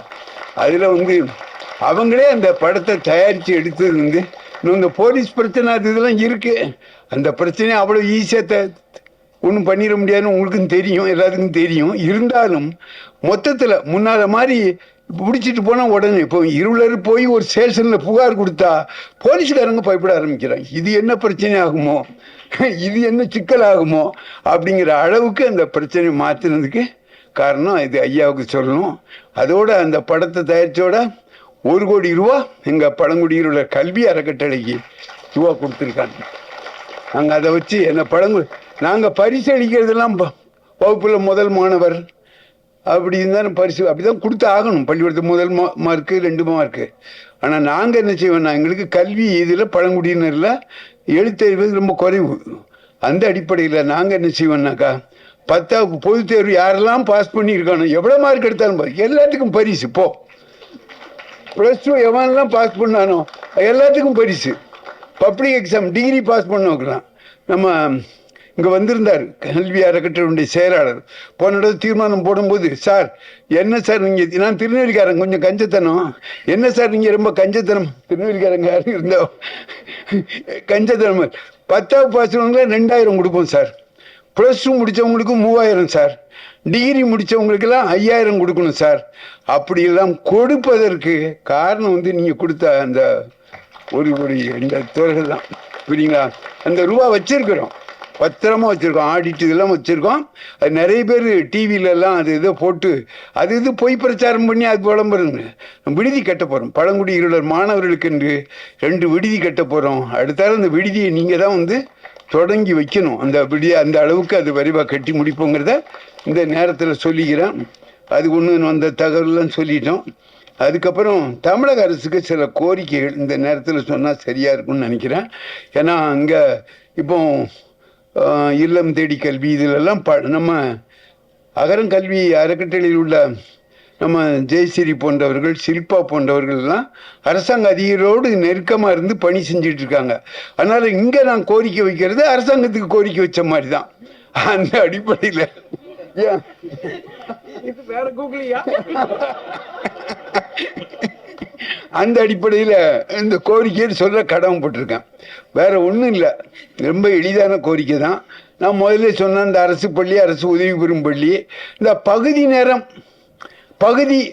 உதவி பெறும் பள்ளி 8 வரைக்கும் நல்லா கவனிச்சுங்க. 8வது வகுப்பு வரைக்கும் உதவி இருக்கும், அரசாங்க உதவி இருக்கும். 9, 10க்கு உதவி கிடையாது.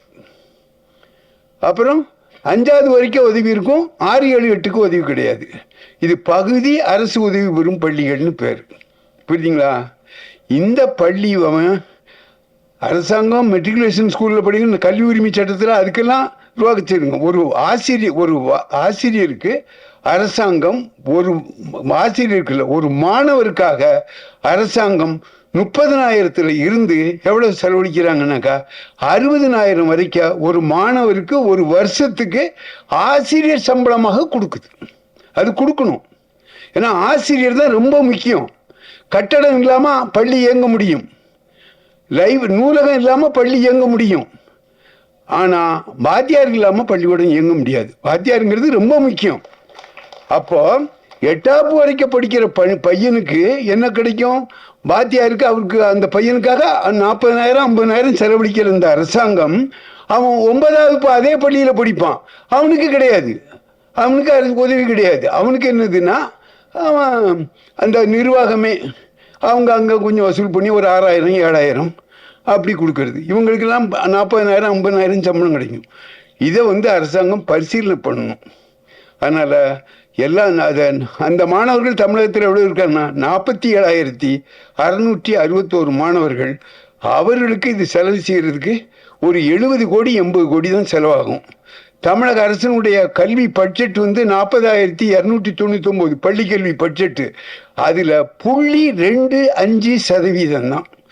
0.25% தான்னா எவ்வளோ குறைஞ்ச அளவு தான்.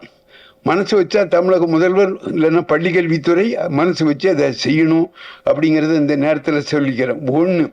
2வது, அரசு பள்ளி மாணவர்களுக்கு என்னென்ன சலுகைகள்லாம் கொடுக்கப்படுகிறதோ அது அரசு உதவி பெறும் பள்ளி மாணவர்களுக்கும் கொடுக்கணும். இப்போ காலை உணவு திட்டம் அரசு பள்ளி மாணவர்களுக்கு கொடுக்குறாங்க. அதே இதை இப்போ அண்மையில் 15ஆம் தேதி காமராஜர் அண்ணா பிறந்த நாளா, காமராஜர் பிறந்த நாள், ஆப்சன்ட் மைண்டட் ப்ரொஃபஸர் தான், புரியுங்களா? அதனால அன்னைக்கு கொடுக்கணும்னு விரிவுபடுத்தியிருக்காங்க. வரவேற்கிறோம். ஏன்னா ஒரு ஊரில் அரசு பள்ளி இருந்தால் அங்கே அரசு உதவி பெறும் பள்ளி வராது. இந்த ஊரில் அரசு உதவி பெறும் பள்ளி இருந்தால் அங்கே அரசு பள்ளி வராது.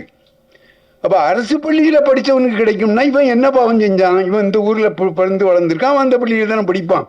அதனால அரசு பள்ளியில் படிக்கிறவனுக்கு மருத்துவம் பொறியியலில் 7.5 விழுக்காடு கொடுக்குறாங்க. அதுவே இந்த கமிஷன் என்ன சொன்னாங்கன்னா, அவர் பேர் கலையரசன் குழு அறிக்கை, நாட் லெஸ் தேன் 10%. 10 விழுக்காட்டுக்கும் குறையாம கூட்டி கொடுக்கலாம். ஆனால் 7.5 தான் கொடுத்தாங்க. அதை 10 விழுக்காடாக கொடுக்கணும். அதே மாதிரி அரசு உதவி பெறும் பள்ளி மாணவர்களுக்கும் அவர்களுக்கும் அவருடைய எண்ணிக்கைக்கு தகுந்தபடி அவங்களுக்கு ஒரு 6 விழுக்காடு 7 விழுக்காடு அவங்களுக்கும் கொடுக்கணும் அப்படிங்கிற ஒரு கோரிக்கை இந்த நேரத்தில் சொல்கிறேன். அதுக்கப்புறம் கல்வியை வந்து தாய்மொழியில் படிக்கலாம். நானே திருவண்ணாமலைக்கு போயிட்டு இருந்தேன். அங்கே பெரிய பட்டிமன்றம் நடந்தது. என்ன பட்டியல்னா மருத்துவத்தை தமிழில் சொல்லிக் கொடுக்க முடியுமா முடியாதா? கொடுக்கலாமா? யார் நடத்துறது? மருத்துவர்கள், மருத்துவ கல்லூரியில். அதில் எல்லாரும் கடைசியில் நீதிபதி என்ன முடிவு எடுத்தார்னா மருத்துவக் கல்வியை தமிழில் கொடுக்க முடியும் என்று சொன்னார்கள். ஆமாம், கொடுக்க முடியும்னு முடிவு சொன்னாங்க. அங்கே மருத்துவர்கள் தான் எல்லாரும் இருந்தாங்க. நரேந்திரன் டாக்டர்லாம் இருந்தார்.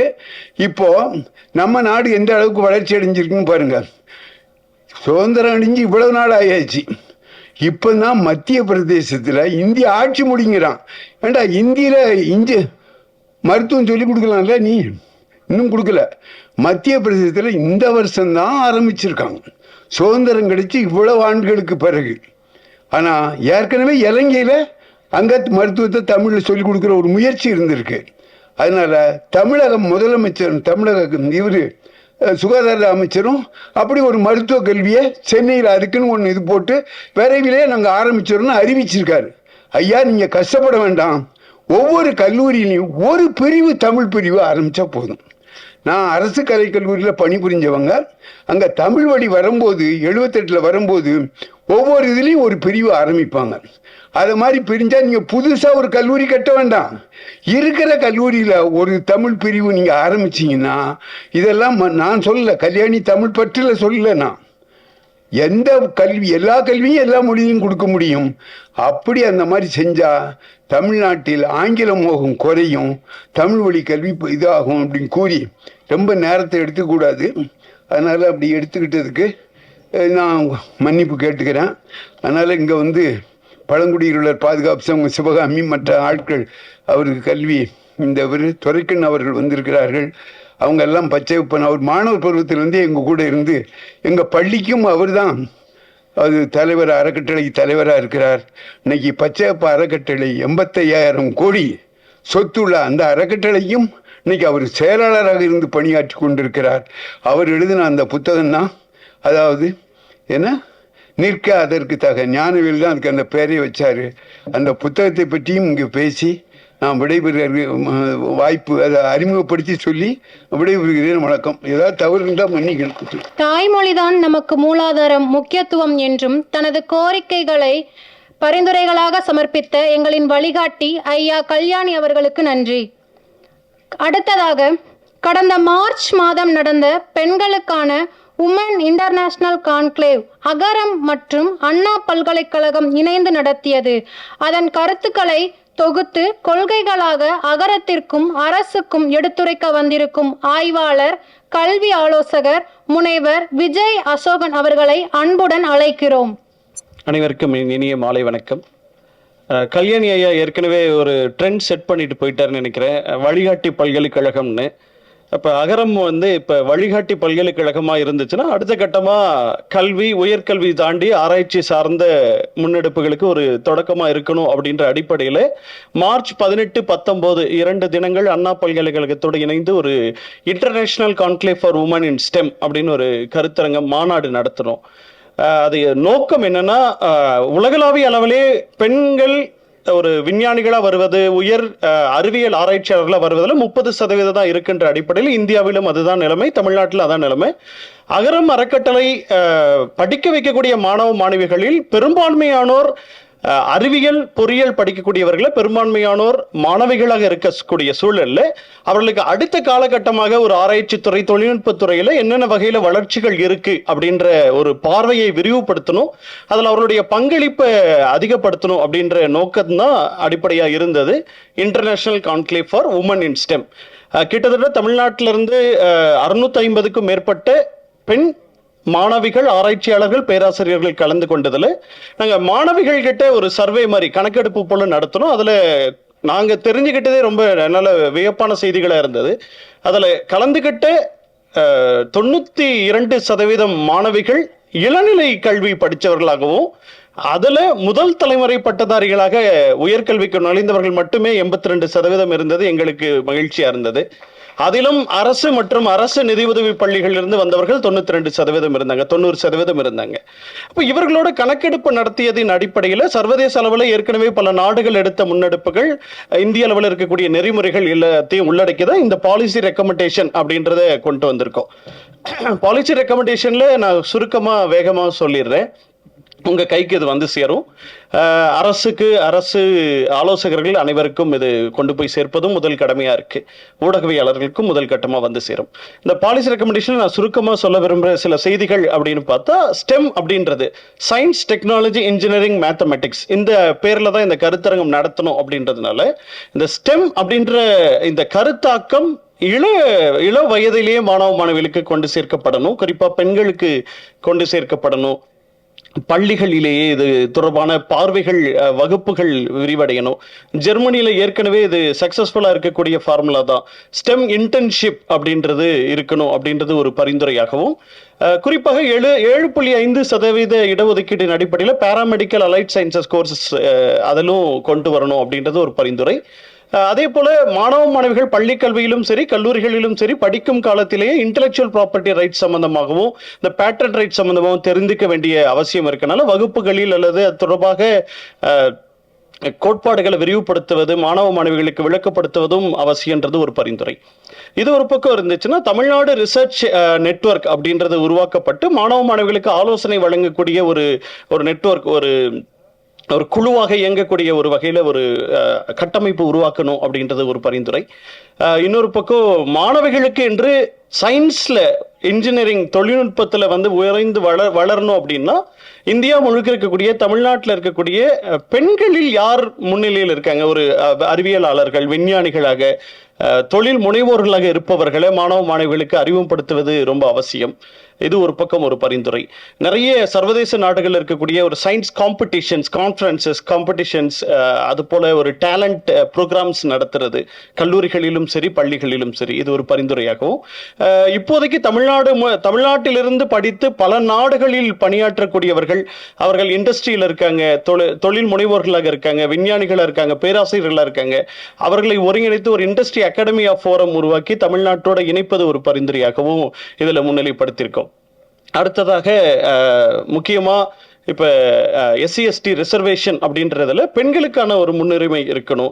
அதுலேயும் ரிசர்ச் கிராண்ட்ஸில் முன்னுரிமை பெண்களுக்கு இருக்கணும் அப்படின்றதும், ஒர்க் லைஃப் பேலன்ஸ் சம்பந்தமான பாலிசி ஏனைய நாடுகளில் பரவலாக ஆக்கப்பட்டதுனால இந்தியாவில் குறைவாக இருக்கிறதுனால அது தொடர்பான பார்வை அரசு சார்ந்த கொள்கை வகுப்பாளர்களுக்கு விரிவடையணும் அப்படின்றது ஒரு பரிந்துரையாகவும், இந்த பரிந்துரையோடு இணைந்து முக்கியமாக மாணவ மாணவிகள் உயர்கல்விக்கு வரணும், அதே உயர்கல்வியிலிருந்து ஆராய்ச்சித்துறை, அறிவியல் துறைக்கு வரணும்னா அவர்களுக்கான பைலிங்குவல் மெட்டீரியல்ஸ், ஆங்கிலம் மற்றும் தமிழ் சார்ந்த பைலிங்குவல் மெட்டீரியல்ஸ் உருவாக்கப்படணும்.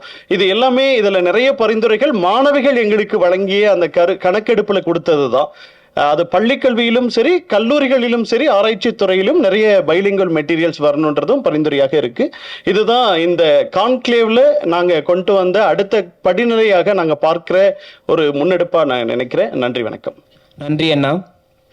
முப்பெரும் சகாப்தங்களை தரணிக்கு தந்த எங்கள் முருகப்பெருமானே, மான்செஸ்டரில் பிறந்த மாமனிதரே, பல்துறை நடிகர்களுள் ஒருவர், காக்கும் கரங்களில் கலைத்துறையில் கால் பதித்தவர், கல்விக்கு ஒரு காப்பானையும் விவசாயத்திற்கு ஒரு கடைக்குட்டி சிங்கத்தையும் இசைக்கு ஒரு பொன்மகளையும் தந்த சிவகுமார் அறக்கட்டளையின் நிறுவனர் மதிப்பிற்குரிய சிவகுமார் ஐயா அவர்களை வாழ்த்துரை வழங்க அன்புடன் அழைக்கிறேன். கிட்டத்தட்ட நிகழ்ச்சி முடிஞ்சிடுச்சுன்னு நினைக்கிறேன். இனிமேல் நாங்கள் 3 பேர் பேசுறதுக்கு என்ன இருக்குன்னு நான் யோசனை பண்ணேன்.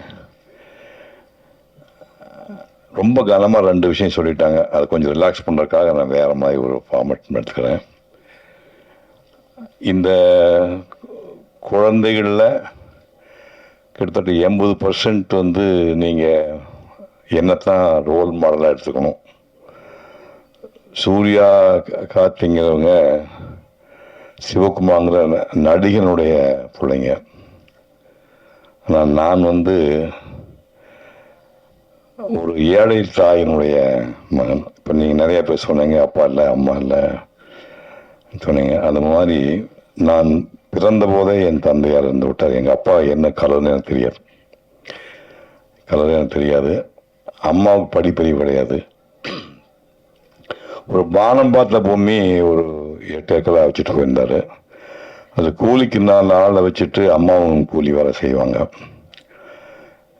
பருத்தி செடி எத்தனை பேர் பார்த்துருக்கீங்க? கிராமப்புறத்துக்கு வந்து கை கொடுத்து காட்டுங்க. பருத்தி செடி, இந்த பருத்தியில் வந்து எங்கள் காலத்தில் கருங்கண்ணி, கம்போடியான்னு 2 குரூப் இருக்கும். கருங்கண்ணிங்கிறது செம்மண் நிலத்தில் விளையக்கூடியது, கம்போடியாங்கிறது கரிசல் மண்ணை விளையக்கூடிய ஹைடெக்கு பருத்தி. அது இப்போ செம்மணத்தில் கருங்கண்ணி வந்து பருத்தி எடுத்து முடிஞ்ச உடனே அந்த காஞ்சி போனால் அதுக்கு மாறு பருத்தி மாறுன்னு சொல்லுவாங்க. அதை வந்து மனுஷங்க தான் பூமியிலேருந்து பிடுங்கி எடுக்கணும். ஒரு 6-7 பேர் வந்து அதை கூலிக்கு பிடுங்கிட்டு இருக்கும்போது எங்கள் அம்மாவும் கூட போய் பிடுங்குவாங்க. அந்த சாயங்காலம் வரைக்கும் நீங்கள் பார்த்தீங்கன்னா ரஃபா கணக்கு போடுங்க, ஒரு 10,000 பருத்தி மாறு நீங்கள் சாயங்காலத்தில் எங்கள் அம்மா பிடுங்கி ஆகணும். பிடுங்கினா ஈஸியாக வராது. முக்கி பிடுங்கணும். பிடுங்கி எடுக்கும்போது 10-15 பிடுங்கும்போது லேசாக அது சிவப்பு கலராகி கொஞ்சம் நேரமாகி மத்தியானத்துக்குள்ளே இது தோல் உறிஞ்சிடும். முதல்ல கொப்பளமாகி உள்ள வாட்டுறதுக்கு அப்புறம் அதே உறிஞ்சிடும். நான் பல தடவை என் தாயாரை மாலையில் போய் பார்க்கும்போது வெள்ளை துணி சுற்றிட்டு இருப்பாங்க. அந்த துணியை பிரித்து காட்டினா உள்ள வந்து சேப்பாக திட்டிருக்கும். அந்த துணியை ஃபுல்லாக எடுத்தால் ரத்தம் வந்துட்டுருக்கும். இப்படியெல்லாம் வேலை செய்த என் தாயாரை நான் கண்ணால் பார்த்தவன். பஞ்சம்னா அவங்களுக்கெல்லாம் என்னென்னு தெரியாது. பஞ்சம்னா உணவு தான், எதுவுமே விளையாது. இந்த காலகட்டத்தில் ஒட்டக பால் பவுடர் கொடுப்பாங்க. ஒட்டக பால் பவுடர் சாப்பிட்றவங்க யார் இருக்கீங்களா? அங்கே யாராவது கை தூக்க முடியுமா? ஒட்டக பால் பவுடர் இங்கே கல்யாணி ஒருத்தருக்காரு. ஒட்டக பால் பவுடர் ஒன்று கொடுப்பாங்க. அதை வந்து ஹாட் வாட்டரில் போட்டு கொஞ்சம் சர்க்கரையும் போட்டு குடிக்கும்போது அந்த கவுச்சி வரும். இந்த ஒட்டகத்தோட நாத்தம் வராது. நான் குடிச்சிருக்கேன் ஒட்டக பால் பவுடர். இதுக்குமே வசதி இல்லாதவங்களுக்கு ஆத்தோரம் கற்றாழைன்னு கிராமப்புறத்தில் மக்களுக்கு தான் தெரியும். கற்றாழையில் அந்த இலைகளை வெட்டிட்டிங்கன்னா கீழ்ப்பு அடியில் வந்து ட்ரங்க் இருக்குது, அடி மரம் இருக்கும். மரத்தில் கடப்பாறையை போட்டு நம்பினீங்கன்னா உள்ளே வந்து ஒரு யானையோட தந்தர் கலர், ஒரு வெண் பழுப்பு கலரில் கிழங்கு வரும். அந்த கிழங்குல வந்து இவ்வளோ இதுக்கு பேர் குதிர்னு பேர். மொடாங்கிற சிறுசாக இருக்குது, பெருசாக இருக்கு பேர் குதிர்னு பேர். குதிருக்குள்ளே ஒரு பாதி குதிருக்கு வந்து கட்டி அதை போட்டுட்டு கொட்டையை நீக்கி நார் வச்சு புளியை உள்ளே போடணும். அதுக்கப்புறம் கருப்பட்டியை வந்து தட்டி ஒரு 10-20 கருப்பட்டி வட்டு அதை தட்டி உள்ளே போடணும். போட்டு ஒரு பாதி குதிருக்கு தண்ணி ஊற்றி 24 மணி நேரம் எரிச்சிங்கன்னா அந்த பழுப்பு கலரில் உள்ள அந்த கிழங்குல வந்து இந்த புளியோட எசன்ஸும் கருப்பட்டி எசன்ஸ் சேர்ந்து திருநெல்வேலி அல்வா கலர் இருக்கும். இதை வச்சு பார்த்தீங்கன்னா திருநெல்வேலி அல்வா மாதிரியே இருக்கும். சாப்பிட்டீங்கன்னா 2 ஹவர்ஸில் லூஸ் மோஷன் போகும். இதையெல்லாம் நாங்கள் சாப்பிட்டு பார்த்துருக்குறோம். படுத்துட்டு இருக்கும்போது திடீர்னு எனக்கு சாப்பாடுன்னா, எங்கள் காலத்தில் சாப்பாடெல்லாம் தினமும் சமைக்கிறதுலாம் கிடையாது. காலையில் முந்தின நாள் செஞ்சு பழைய சாறு இருக்கும், சோளச்சோறு இருக்கும். அடிப்பத்தினா அதுக்கு சீவச்சோறு சொல்லுவாங்க. சீவச்சோறத்துக்கு ஒரு சின்ன பீஸ் போட்டு பால், எப்படி மாடு இருக்கிறதுனால தயிர் கிடைக்கும். தயிரும் சீவச்சோறு போட்டு தான் நான் அந்த ஒரு 6-7 ஆண்டுகள் படிக்கும்போது காலையில் சாப்பிடுவேன். அப்புறம் தாங்க முடியாமல் ஒரு இடத்துல எங்கள் அம்மாகிட்ட பொங்கச்சோறு போட முடியாமல் நீ எதுக்கா நீ பெத்த அப்படின்னு கேட்டேன். அது எங்கள் அம்மா ஒரு பேசாமல் இருந்தேன். அது ஒன்று சொல்லாமல் எப்படியோ கடனோட வாங்கி ஒரு பிடி அரிசி மட்டும் வச்சுருந்தேன். அந்த ஒரு பிடியை வந்து போட்டு சமைச்சு அரிசியும் பருப்பு சாதம், கோயம்புத்தூர் ஜில்லாவில் உள்ளவங்க தான் தெரியும், நீங்கள் லெமன் ரைஸ் சொல்லுவீங்க இல்லை, அது அரிசியும் பருப்பு சாதம் செஞ்சு பள்ளிக்கூடத்துக்கு போகிற அன்றைக்கு மட்டும் அந்த பாத்திரத்துக்குள்ளே போட்டு எங்கள் அம்மா அனுப்புவாங்க. மற்ற நேரத்தில் கிடைக்காது. சாயங்காலம் கொள்ளு, தட்டைப்பயிறு, பச்சைப்பயிறு, சுண்டல், அதான் நைட் சாப்பாடு. இப்போ போகும்போது ஊருக்குள்ளே பள்ளிக்கூடம் கிடையாது, மின்சாரம் கிடையாது, டாய்லெட் கிடையாது, குடிநீர் கிடையாது. பக்கத்தில் ஒரு கிலோமீட்டர் தூரத்தில் ஒரு ஊரில் போய் படிக்கிறோம்னா அங்கே வந்து தனியார் பள்ளிக்கூடம், பிரைவேட் வாத்தியார் ஒருத்தர் இருக்கிறாரு, கல்யாணசாமி நாடுன்றாரு. ஊருக்கு கோயிலை விட்டு தனியாக ஒரு மொட்டை மண்டபம்னு ஊருக்கு நடுவில் மண்டபம் வந்துச்சு. அந்த மண்டபத்தில் வந்து தரைப்பகுதி இந்த ஹைட் இருக்குன்னு பூரா தூசி வந்துட்டு இருக்கும். ஸ்கூலுக்கு வர வழியில் வந்து மாடு சாணம் போட்டுருக்கோம். சாணத்தை வந்து ஒரு கூடையில் நாங்கள் அள்ளிட்டு வந்து அதை அப்படியே கரைச்சி விட்டு முதல்ல சாணம் போட்டால் சாணத்தில் புகை வரும். சாணம் போட்டு பார்த்துக்கணும் நீங்கள், மாடு சாணம் போட்ட உடனே அதில் ஒரு புகை வரும். அதை பாரு அந்த அம்மா பார்த்துக்கணும். சாணம் போட்டு அந்த புகையோடு அந்த சாணத்தை எடுத்துகிட்டு போய் கூடையில் போட்டு பிசைஞ்சு கரைச்சி அதை வந்து மெழுகி விட்டு அது காஞ்சதுக்கப்புறம் அதுதான் உட்காந்து ஒரு 30 பேர் நாங்கள் படித்தோம். அப்படி 1ஆம் கிளாஸுக்கு ₹1, 2ஆம் கிளாஸுக்கு ₹2, 3ஆம் கிளாஸுக்கு ₹3, 4ஆம் கிளாஸுக்கு ₹4, அப்புறம் 5ஆம் கிளாஸ் நேராக சூடு பள்ளிக்கூடத்துக்கு போகணும். அந்த காலத்திலேயே வந்து ஒரு மேத்ஸில் ஜீனியஸாக இருந்தவர். நான் பல இடங்கள்ல இந்த கதை சொல்லியிருக்கேன். எங்கள் பசங்க கோச்சிக்குவாங்க, இது எங்கே போனால் இதையே சொல்லிட்டுங்களான்னு. இருந்தாலும் பரவாயில்ல, மன்னிச்சுங்க, இங்கேயும் சொல்கிறேன். ராம்ஜியா சொன்னால் சந்தோஷமாக இருக்கேன். காலரைக்கால் காசுக்கு 4 அரைக்கால் கத்திரிக்காய், 1 காசுக்கு எத்தனை கத்திரிக்காய்? இப்போ நான் சொல்கிறீங்களா? காசு வச்சுருக்கேன், ரெடியாக காசு வச்சுருக்கேன் சொன்னீங்கன்னா அது பாருங்கள் 1000 ரூபா கொடுக்குறேன். காலைக்கால் காசுக்கு 4 கத்திரிக்காய், 1 காசுக்கு எத்தனை கத்திரிக்காய். இந்த கணக்கெல்லாம் 4 வயசுக்குள்ளே போட்டு 4ஆம் கிளாஸுக்கு முடிச்சுட்டு அப்புறம் அங்கே போனோம். அங்கே போனோம்னா 6, 7, 8க்கு 2.25 ரூபா ஃபீஸ், 9, 10, 11க்கு 5.25 ரூபா ஃபீஸ். இப்போ வரும்போது டோட்டல் பண்ணி பார்த்தேன் 365 ரூபா 50 பைசா. எனக்கு வந்து SSLC முடிக்கிறதுக்கான செலவு 365 ரூபா 50 பைசா. இப்போ காட்சி பையனை ப்ரீகேஜி சேர்த்து கொடுக்க 2.5 லட்சம் ரூபா கேட்குறாங்க. கற்பனை பண்ணி பாருங்க, பைத்தியம் முடிச்சுதான் நினச்சி பாருங்க. 365 ரூபா 50 பைசால நான் ஸ்கூல் ஃபைனில் முடிச்சுட்டேன். அங்கே ஒரு கிளைமாக்ஸ் வந்தது. SSLC படிக்கும்போது அம்மா பழக்கம் போல் காடுகளில் வேலை பார்த்துட்டு இருக்காங்க.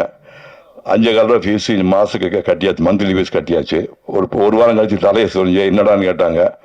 11 ரூபா 50 பைசா. இது என்ன இளவு எப்படின்னாங்க. இது வந்து பப்ளிக் எக்ஸாம் எழுதணுமாம்மா, பொது பரீட்சையாமா, அதுக்கு உயர் எடுத்துருவ நீ அப்படி கொடுத்துட்டு அதுக்கு ஒரு 11 ரூபா 50 பைசா பேர டிக்கெட்டை கொடுத்தாங்க. பேங்க்கெல்லாம் கிடையாது, சட்டிக்குள்ளே வந்து ஒரு மஞ்சள் துணி சுற்றி வச்சுருப்பாங்க, அதை எடுத்து 50 கொடுத்தாங்க. இப்போ ஒரு வாரம் கழிச்சு போய் பின்னாடி கை கட்டி நின்னேன். இப்போ என்ன மாப்பிள்ளை வந்து நிற்கிறேன், என்ன விஷயம் அப்படின்னாங்க.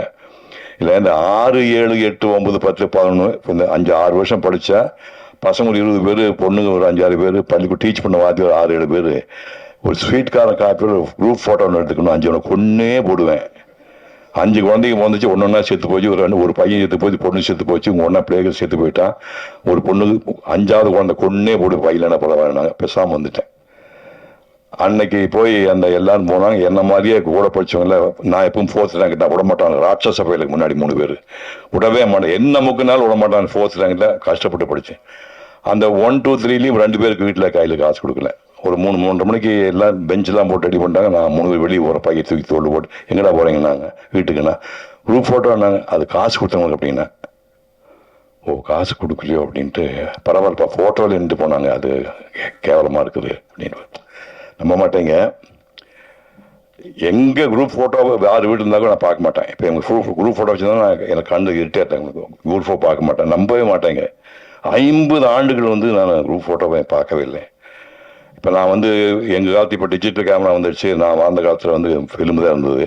192 படங்கள் நடிச்சு. ஆனால் எங்கள் புறமே டிஜிட்டலில் கிடையாது, ஒரிஜினல் ஃபிலிம் போட்டு தான் வந்திருக்கேன். நீங்கள் கணக்கு போட்டு பார்த்தீங்கன்னா ஒரு 4-5 கோடி ஃப்ரேமில் இந்த முகம் இருக்குது. அந்த 5 ரூபா ஃபோட்டோ கிடையாது. ஏதோ நீ கைதட்டுக்காக சொன்னீங்க, இப்போ எப்படி நெஞ்சில் வலிக்கு நினச்சி பாருங்க. அந்த 5 ரூபா ஃபோட்டோ எனக்கு வாங்கி எடுக்க முடியல. அப்புறம் காலம் எப்படி ஹெல்ப் பண்ணுச்சுன்னா, அதுக்கப்புறம்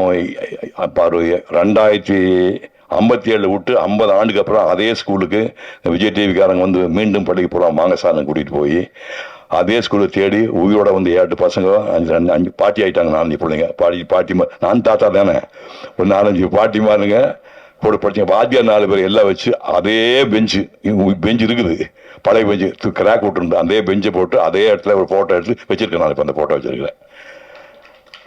அதுக்கப்புறம் என்ன பண்ணேன்னா, ஒரு CEO அதிகாரி சொன்னார், கவர்மெண்ட் பள்ளிக்கு காசு யாரும் கொடுக்க மாட்டாங்க, கல்யாணி சார் தெரியும். ப்ரைவேட் பள்ளிக்கு நிறைய கேபிட்டல் மிஸ் வாங்குவாங்க, கவர்மெண்ட் பள்ளிக்கு காசு கிடைக்காது. நீங்கள் படித்த பள்ளி உங்கள் மாதிரி முக்கியமான நீங்கள் தத்தெடுத்துட்டா அந்த பெரிய புண்ணியம் கிடைக்கும் பாருங்க. அந்த வினாடியே இந்த பள்ளியை தத்தெடுத்துக்கிறோன்னு சொல்லி தத்தெடுத்து ஊராக போய் 26,000 ஒரு மீட்டிங் கூப்பிட்டா 25 பில்லு நேரம் அங்கே ட்ரஸ்ட் கண்டுபிடி சொல்லி நானே ரெடி பண்ணி இப்போ வந்து அந்த ட்ரஸ்ட்டை வந்து 30 லட்சம் ரூபா சேர்த்து வச்சு 10 நாளைக்கு முன்னாடி இந்த பொண்ணு எங்கடாது ப்ரைஸ் வாங்கிச்சு, எங்கள் ஊர் பொண்ணுங்க, அந்த பொண்ணு சூலூர் பொண்ணு அதான் அதுக்கு வாங்க, அந்த பொண்ணை வந்து ப்ரைஸ் வாங்கியிருக்கு. 1.5 லட்சம் ரூபா இன்ட்ரெஸ்ட் வருது, 30 லட்சம் ரூபா பேங்க்கில் போட்டு 14ஆவது ஆண்டு பரிசு கொடுத்துருக்கேன். இதெல்லாம் எதுக்காக சொல்ல வரேன்னா, எங்கே பிறந்தேன், நீங்கள்லாம் என் மகள் பேரம் பேத்தியெல்லாம் கிடையாது, நீங்களாம் நம்மளாம் ஒரே ரத்தம், நம்ம ஒரே ரத்தம். நீங்கள் நினச்சிங்கன்னா சிவகுமார் ஒன்றுமே இல்லை, சிவகுமார் சாம்பிள். நீங்கள் வந்து உங்களுக்கு இமயமலை இருக்குது, இமயமலை உங்களால் தொட முடியும். ஒரே விஷயம், கல்வி. அந்த 11 பேர் படிக்க ஆரம்பிச்சு நான் ஒருத்தன் தான் தெப்பு தேடி ஓடி வந்தேன். அந்த கல்வி தான் காப்பாற்றிட்டு, கல்வியும் ஒழுக்கமும். காவட்டிப்பட்டு 68 வருஷம் ஆகுது. கை தூக்குங்க, காஃபி சாப்பிடலாம், கை தூக்குங்கப்பா, ₹1 இருக்க மாட்டேங்க, தூக்குங்க. பரவாயில்ல 2 மணி கை தூக்குறானுங்கடா, அடா அடா மகனே ராஜா, காஃபி வீட்டில் போட்டுல இல்லையா, அப்படி வா போட்டு கொடுத்து சாப்பிடாம தானே பெரிய ஆளு பிருந்தாசாரி சொல்லியா, போட்டு கொடுத்து காப்பிட்டு 1958 அப்புறம் இது வரைக்கும் நாக்களுக்கு படல. அப்போ எதுக்கு நம்ம காபியே சாப்பிட்டேன்னா தண்ணி அடிப்போமா, மொத்த சமாதானம் பண்ணுவோமா? கல்வியும் ஒழுக்கமும் தான் உங்களை இமயமலை உச்சியில் உட்கார வைக்கும். நன்றி, வணக்கம். நன்றி ஐயா.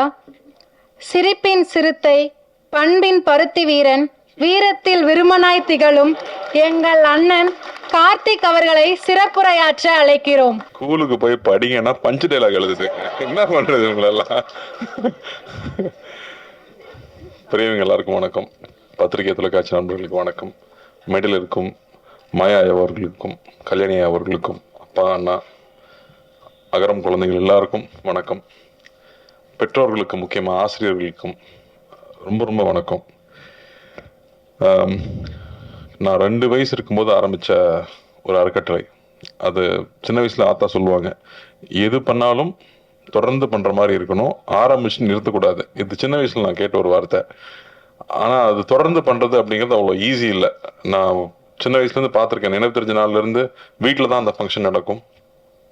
சிவகுமார் கல்வி அறக்கட்டளை ஃபங்க்ஷன் நடக்கும். நாங்கள் சின்ன பசங்களாம் ஸ்கூல் படிச்சுட்டு இருக்கும்போது இருந்தே அந்த ஒர்க்கை பார்த்துருக்கோம். இன்றைக்கி ரொம்ப ஈஸி கம்யூனிகேஷன், ஒரு செல்ஃபோன் இருக்குது, நம்ம தெரிஞ்சவங்களை எங்கேனா ட்ராக் பண்ணி பிடிச்சிடலாம். ஆனால் அப்போ வந்து ஸ்கூலில் ஃபஸ்ட் மார்க் வாங்கின பசங்க, ஸ்டேட்டில் ஃபஸ்ட் மார்க் வாங்கின பசங்களை தேடி பிடிக்கணும்னா அது ஒரு பெரிய வேலை.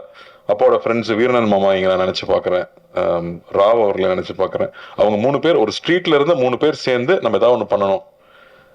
அப்பாவுடைய 100வது படம் முடியுது. அந்த 100வது படம் எடுத்து முடிக்கும் போது எல்லா தயாரிப்பாளர்களும் 100 தயாரிப்பாளர்களையும் கூப்பிட்டு ஒரு கேடயம் கொடுக்குறாங்க. எம்ஜிஆர் அவர்கள் தலைமையில் அப்பாவை அறிமுகப்படுத்தின இயக்குநர்கள் கலந்துக்கிறாங்க. கமல் சார் வந்து அப்போ வளர்ந்து வரும் ஹீரோ, அவரும் கலந்துக்கிறாரு.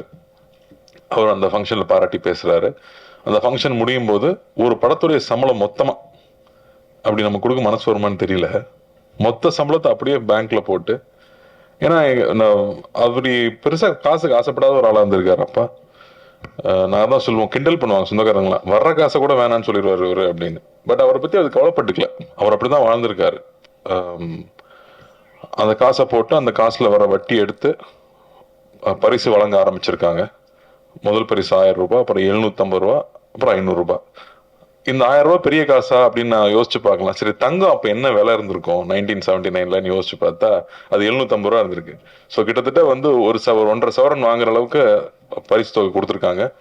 தொடர்ந்து 25 வருஷம் அந்த ஃபங்க்ஷன் நடந்துட்டே இருந்துச்சு. ஒவ்வொரு வருஷமும் சின்ன சின்ன ஊர்கள்ல இருந்து எங்க இருந்தாலும் தவறாம வந்து அப்பா கிட்ட பரிசு வாங்கிட்டு போவாங்க. நாங்க வெளியூர்ல எங்க ஷூட்டிங் போனாலும் அப்பாவோட படங்களை பத்தி பேசுறாங்களோ இல்லையோ, ஆமா உங்க அப்பா வந்து படிப்புக்கு வந்து ஹெல்ப் பண்ணுவார்ல அப்படின்னு சொல்லுவாங்க. ஸோ அதை தொடர்ந்து பண்ணதுதான். அதுக்கப்புறம் 25வது ஆண்டுக்கு அப்புறமா அகரம் எடுத்து அதை செய்ய ஆரம்பிச்சது. அகரம் எடுத்ததுக்கு அப்புறமா தான் வந்து வெறும் ஃபர்ஸ்ட் மார்க் எடுத்தது மட்டும் கிடையாது, எங்க இருந்து ஃபர்ஸ்ட் மார்க் எடுத்தான் அப்படிங்கிறது ரொம்ப முக்கியமா இருக்கு அப்படிங்கிறது புரிதல் வந்துச்சு. எந்த இடத்துல இருந்து ஆரம்பிச்சு படிச்சு வந்தாங்க. இன்னைக்கு வந்து ஒவ்வொரு பசங்களும் அவங்களுடைய பேக்ரவுண்ட் சொல்லும் போது அப்பா எங்கிருந்து வந்தாருன்னு தான் யோசிக்க முடியுது. எங்கனால அதை நான் சொல்ல முடியாது. நாங்க வந்து ஆசீர்வதிக்கப்பட்டவங்க அப்படின்னு தான் சொல்லிக்கணும், இல்லை போன ஜென்மத்து புண்ணியம்னு சொல்லிக்கலாம். அப்பாவுக்கு பையனா பிறந்ததுனால பல விஷயங்கள் கடந்து வந்துட்டோம். ஆனா அப்படி இருந்தாலும் வந்து எதுவும் தெரிஞ்சுக்காம இங்க வந்துட முடியாது. இதுக்கு பயங்கர ஹார்ட் ஒர்க் தேவை. யாரு எந்த இடத்துல ஆரம்பிச்சாலும் ஹார்ட் ஒர்க் பண்ணி தான் ஆகணும். இந்த கீழ இருந்து ஆரம்பிச்சு நான் ரொம்ப கஷ்டப்பட்டேங்க அப்படிதான் வர முடிஞ்சுன்னு சொன்னா அது உண்மைதான். கஷ்டப்படாம எதுவுமே கிடைக்காது. எல்லாருமே உழைச்சுதான் வர முடியும். எந்த விலை கொடுக்காம எதுவுமே கிடைக்காது. அந்த விலை எப்பவுமே காசு பணம் கிடையாது. உங்க தூக்கமா இருக்கும், உங்களுடைய சந்தோஷங்களா இருக்கும். இங்க இருக்கிற எல்லாருமே ஏதோ ஒண்ணு பெருசா விலை கொடுத்து இழந்துதான் இன்னைக்கு அவங்க படிச்சு இங்க வந்திருக்காங்க. அதனால இன்னைக்கு ஹார்ட் ஒர்க்கோ நம்ம தியாகம் பண்ணிக்கிற விஷயம் என்னவோ நிச்சயமா அது பரிசளிக்குது. இல்லைங்க நான் வாழ்க்கை பூரா உழைச்சிட்டே இருக்கேன் எனக்கு எதுவுமே கிடைக்கலன்னு சொன்னா, நீ ரொம்ப நாள் வெயிட் பண்ணா ரொம்ப பெருசா கிடைக்கும். நீ கொஞ்ச நாள் வெயிட் பண்ணா சின்னதா கிடைக்கும், ரொம்ப நாள் வெயிட் பண்ணா ரொம்ப பெருசா கிடைக்கும். அதனால எக்காரணத்தை கொண்டும் தளர்ச்சி ஆயிடவே வேண்டாம். தொடர்ந்து பயணிக்கணும்னு நான் உங்களை கேட்டுக்கிறேன். தைரியமா இருங்க. இங்க அகரம்ல ஒவ்வொரு வாட்டியும் நான் பசங்க கேட்கறது வந்து ஊர்ல இருந்து படிச்சு சென்னைக்கு வந்துட்டான், சிட்டிக்கு வந்துட்டான். பசங்களை முக்கியமா வந்து சிட்டிக்கு கொண்டு வந்து படிக்க வைக்கணுங்கிறதான் ஒரு ஆசை. அங்க பக்கத்துல இருக்கிற காலேஜ்ல படிக்க வச்சிடலாமே அப்படின்னா அங்க இருந்து அங்க எக்ஸ்போசர் சின்னதா தான் இருக்கும். நேற்று யூடியூப்ல பார்க்கும்போது ஒருத்தர் சொன்னாரு, சார் நீங்க இந்தியாவில இருந்து சம்பாதிச்சா 1 லட்சம் சம்பாதிக்கிறீங்கன்னா அப்படியே அமெரிக்கா போனா 5 லட்சம் சம்பாதிக்கலாங்கிறாங்க. அப்ப சின்ன கிராமத்துல படிச்ச பையனுக்கு என்ன தெரிஞ்சுக்க முடியும்? அங்க இருக்கிற ஒரு கல்லூரியில படிச்ச அந்த அளவுக்கு தான் அறிமுகம் இருக்கும். ஆனா இங்க இருக்கிற பசங்க சென்னைக்கு வந்து படிக்கணும், பெரிய சிட்டில படிக்கணும் அப்படின்னு அகரம் முடிவெடுத்தது ஏன் அப்புறம் தான் எனக்கு புரிஞ்சுது. ஆனால் ஒரு சிக்கல் இருக்கு. இங்க வந்த உடனே கூட படிக்கிற பசங்க எல்லாம் பயங்கரமா ட்ரெஸ் பண்ணிருப்பானுங்க, இல்ல இங்கிலீஷ் பட்டைய கலப்பானுங்க. அது நல்ல இங்கிலீஷா இருக்கான்னு தெரியாத அளவுக்கு நமக்கு இங்கிலீஷ் தெரியாது. அவனும் சுமார் இங்கிலீஷ் தான் பேசுவான். ஆனா நம்மளா வந்து ஓவரா அவனை பார்த்து பயப்படுவோம். ஸ்கூல்ல இருக்க வரைக்கும் நம்ம கூட தெரிஞ்ச பசங்க கூட இருந்திருப்போம். ஆனா காலேஜ் போனோடனே பார்த்தா எல்லா ரகமான பசங்களும் வருவாங்க. அப்போ பயங்கர இன்ஃபீரியாரிட்டி காம்ப்ளெக்ஸ் வரும். சிட்டில படிச்சுட்டு போன எனக்கே இன்ஃபீரியாரிட்டி காம்ப்ளெக்ஸ் வந்துச்சுன்னா அப்புறம் கிராமத்துல இருந்து படிச்சு வர பசங்க இன்ஃபீரியாரிட்டி காம்ப்ளெக்ஸ் இருக்காம போயிடுமா? தயவு செஞ்சு அதெல்லாம் வச்சுக்காதீங்க. 1 வருஷம் 2 வருஷம் கஷ்டமா இருக்கும். அதுக்கப்புறம் அவங்களோட பெட்டரா நீங்க ட்ரெஸ் பண்ணுவீங்க. ஏன்னா நான் பார்த்திருக்கேன், என் கூட படிச்ச பசங்க திருநெல்வேலிருந்து வருவானுங்க, அப்படியே நம்ம ட்ரெஸ்ஸிங் எல்லாம் பார்த்துட்டே இருப்பானுங்க. 3rd இயர் வரும்போது பார்த்தா நம்மளோட பெட்டரா ட்ரெஸ் பண்ணுவானுங்க. டே எங்கடா இதெல்லாம் வாங்குறீங்க அப்படின்னு கேட்டா அவன் அவ்வளவு ஷார்ப்பா இருப்பான். சோ எது வேணும்னு நீங்க ஃபிக்ஸ் பண்ணிட்டீங்கன்னா போதும். நான் இந்த அளவுக்கு ஸ்டைலா பேசணும், நான் இந்த அளவுக்கு இந்த சப்ஜெக்ட்ல ஷார்ப்பா இருக்கணும், இதுல தான் நான் அச்சீவ் பண்ண போறேன்னு ஒரு டார்கெட் ஃபிக்ஸ் பண்ணுங்க. டார்கெட் ஃபிக்ஸ் பண்ணாம இருந்தா எதுவுமே கிடைக்காது. என்ன வேணும் அப்படின்னு கேட்டா இங்க கிடைக்குது. இந்த பிரபஞ்சம் அதுதான் சொல்லுது. ஸோ என்ன வேணும் அப்படிங்கறத மட்டும் கிளியரா முடிவு பண்ணிட்டீங்கன்னா அப்புறம் உங்களுக்கு வந்து ஸ்டாப் பண்ற எதுவுமே கிடையாது. நீங்க பாட்டுக்கு போயிட்டே இருக்கலாம். ஏன்னா நான் 25 வயசு, எங்க அப்பா எங்களுக்கு சொன்னது அதுதான், 25 வயசுக்குள்ள வாழ்க்கையில் என்ன பண்ண போறேன்னு முடிவு பண்ணிடு அப்படின்னாரு. நானும் 18 வயசுல இருந்து யோசிக்கிறேன் என்ன பண்றதுன்னே புரியல. எல்லாரும் வந்து நம்ம பையன் ஒருத்தன் வந்தானே, இங்க யாரு பிரசிடன்ட் நீ தானே, பேசிக்லி லைக் நான் அப்பவே தெரிஞ்சது இன்ஜினியர். அத ஃபர்ஸ்ட் எதை கத்துக்கிறோமோ இல்லையா ப்ராஜெக்ட் டைப் பண்ணும்போது பேசிக்கலி லைக் வந்துடும். சோ என்ன நானும் ரொம்ப இன்ஜினியரிங் தான் படிக்க வச்சாங்க. எப்படி என்ன கனவுல எங்க அண்ணன் வந்து ஃபேக்டரி ஆரம்பிப்பாரு, அதுல போய் நாம அப்படி சின்ன முதலாளியா சேர்ந்துடலான்ற ஒரு நினைப்புல அது நடக்கல. அதுக்கப்புறம் என்ன பண்றதுன்னு தெரியல. அப்புறம் தான் சரி இதோ நீ வாழ்க்கையில முன்னுக்கு வரணும்னா படிச்சாகணும், நம்மளா ஒரு பாதையை தேர்ந்தெடுத்துக்கணும்னு போனேன். அப்போ நான் இன்ஜினியரிங் படிச்சு முடிச்சதுக்கு அப்புறமா ஒண்ணு தெளிவா புரிஞ்சுது, எனக்கு வந்து இன்ஜினியரிங் எல்லாம் பிடிக்கல, எனக்கு சினிமா பிடிச்சிருக்கு. அது சொல்றதுக்கு ரொம்ப வெக்கமா இருந்துச்சு, ஆனா அதை சொல்லிதான் ஆகணும். எங்க அண்ணனுக்குலாம் அவ்வளவு இன்ட்ரெஸ்ட் கிடையாது, எனக்கு பிடிச்சிருந்துச்சு. ஸோ நான் தைரியமா அப்பா கிட்ட சொல்லிட்டு இல்லப்பா நான் திரும்பி வரேன், நான் சினிமாவில் ட்ரை பண்ண போறேன், கத்துக்கணும்னு தான் நினைச்சேன். எதுவுமே எனக்கு தெரியாது, கத்துக்கணும்னு ஆசைப்பட்டு வந்தேன். ஆனா இதுதான் அப்படின்னு நான் முடிவு பண்ணதுக்கு அப்புறமா எனக்கு எல்லாமே நடந்துச்சு. அது வரைக்கும் நான் ஆவரேஜ் ஸ்டூடெண்டா இருக்கிறது ரொம்ப கொடுமை. ஞானவேல் சார்கிட்ட நான் பேசியிருக்கேன். நல்லா படிக்கிற பையனை பாராட்டுவாங்க, நல்லா படிக்காத பையனை திட்டுவாங்க, ஆவரேஜ் மார்க் வாங்குறவன கண்டுக்கவே மாட்டாங்க. ரொம்ப கொடுமை அது. சோ இனிமே எது பண்ணாலும் பெஸ்டா பண்ணணும்னு முடிவு பண்ணது, எது பிடிக்குது நான் அதை நோக்கி போகணும்னு முடிவு பண்ணதுக்கு அப்புறம் எல்லாமே மாறிச்சு. அதனால என்ன வேணுங்கிறத சீக்கிரமா டிசைட் பண்ணுங்க. கொஞ்சம் கஷ்டமான வேலை தான், ஆனா அதை சீக்கிரமா டிசைட் பண்ணிட்டீங்கன்னா அது நிச்சயமா நமக்கு கிடைக்கும். தொடர்ந்து படிங்க. கல்வி பெரிய ஆயுதமா இருக்கு. இங்க வந்து ஒவ்வொருத்தரும் அவங்களோட எக்ஸ்பீரியன்ஸ் ஷேர் பண்ணும்போது, நாங்கள் அகரமுக்கு வரும்போது ஒவ்வொரு வாட்டியும் அது புதுசா இருக்கும். ஏன்னா இப்போ யூடியூப்குள்ள போனீங்கன்னா என்ன வாட்ச் புதுசா வந்திருக்கு, எந்த கார் புதுசா வந்திருக்கு, அவன் என்ன ட்ரெஸ் வாங்கினா, இதை பத்தியே தான் நியூஸ் வந்துட்டு இருக்கு. ஏன்னா நம்ம அதை தான் தேடி தேடி பாக்குறோம். ஆனா நீங்க இந்த மாதிரியான செய்திகளை இப்ப கல்யாணி சொன்னாங்க இல்லையா, இதெல்லாம் ஷார்ட்டா வந்து அட்லீஸ்ட் 100 மில்லியன் வியூஸ் போகணும். அப்பதான் மக்களுக்கு இதை பத்தி தெரியும். நமக்கு வந்து பகுதி நேர உதவி கிடைக்கிற பள்ளிகளை பத்தி நமக்கு தெரியுமா, தெரிஞ்சுக்கணும்னு நினைச்சிருக்கோமா? இந்த மாதிரி விஷயங்கள் தான் இங்க ஷார்ட்ஸா கட் பண்ணி தயவு செஞ்சு பாப்புலர் பண்ணணும்னு நான் கேட்டுக்கிறேன். ஏன்னா அதெல்லாம் மக்களுக்கு தெரிஞ்சுக்கணும். இல்லாட்டி நமக்கு என்னென்ன விஷயங்கள் இருக்கு சமுதாயத்துல நடக்குதுங்கிறது நமக்கு தெரியாம போயிடுது. ஸோ அது ரொம்ப அவசியம்னு பாக்குறேன். இங்க ஒவ்வொரு தடவை வரும்போதும் ஒவ்வொருத்தரும் பகிர்ந்துக்கிற விஷயங்கள் நமக்கு மறுபடியும் புது புது விஷயங்களை கத்துக் கொடுத்துட்டே இருக்கு. இதெல்லாம் நம்ம சமுதாயத்துல இருக்கான்னு தெரிஞ்சுக்கிட்டே இருக்கு. மணிப்பூர்ல இருந்து ஒரு பாப்பா வந்து இங்க பேசுச்சு, அது இங்கிலீஷ்ல பேசுச்சு. அது என்ன பேசுன்னு எல்லாருக்கும் தெரிஞ்சிருக்குமான்னு தெரியலையான்னு தெரியல. அதுக்காக நான் ஒரு வாட்டி சொல்லணும்னு நினைக்கிறேன். எங்க ஊர்ல வந்து பிரச்சனை நடக்குது, எங்க ஊர்ல வீட்டை விட்டு வெளியில போக முடியல, அதனால எங்க ஊர்ல நிறைய குழந்தைங்க ஸ்கூலுக்கும் காலேஜுக்கும் போக முடியல, வீட்டுல உட்காந்துட்டு இருக்காங்க அப்படின்னு சொல்லுது. நான் அதிர்ஷ்டவசமா இங்க வந்ததுனால இங்க நான் படிச்சுக்கிட்டு இருக்கேன். தயவு செஞ்சு எங்க ஊருக்காக பிரார்த்தனை பண்ணிக்கோங்க. தயவு செஞ்சு எங்க ஊர்ல இருக்கிற குழந்தைங்களுக்கு மறுபடியும் பள்ளிக்கும் கல்லூரிக்கும் போறதுக்கு வழிவகுக்குங்க அப்படின்னு சொல்லி அந்த பாப்பா கேட்டுக்குச்சு.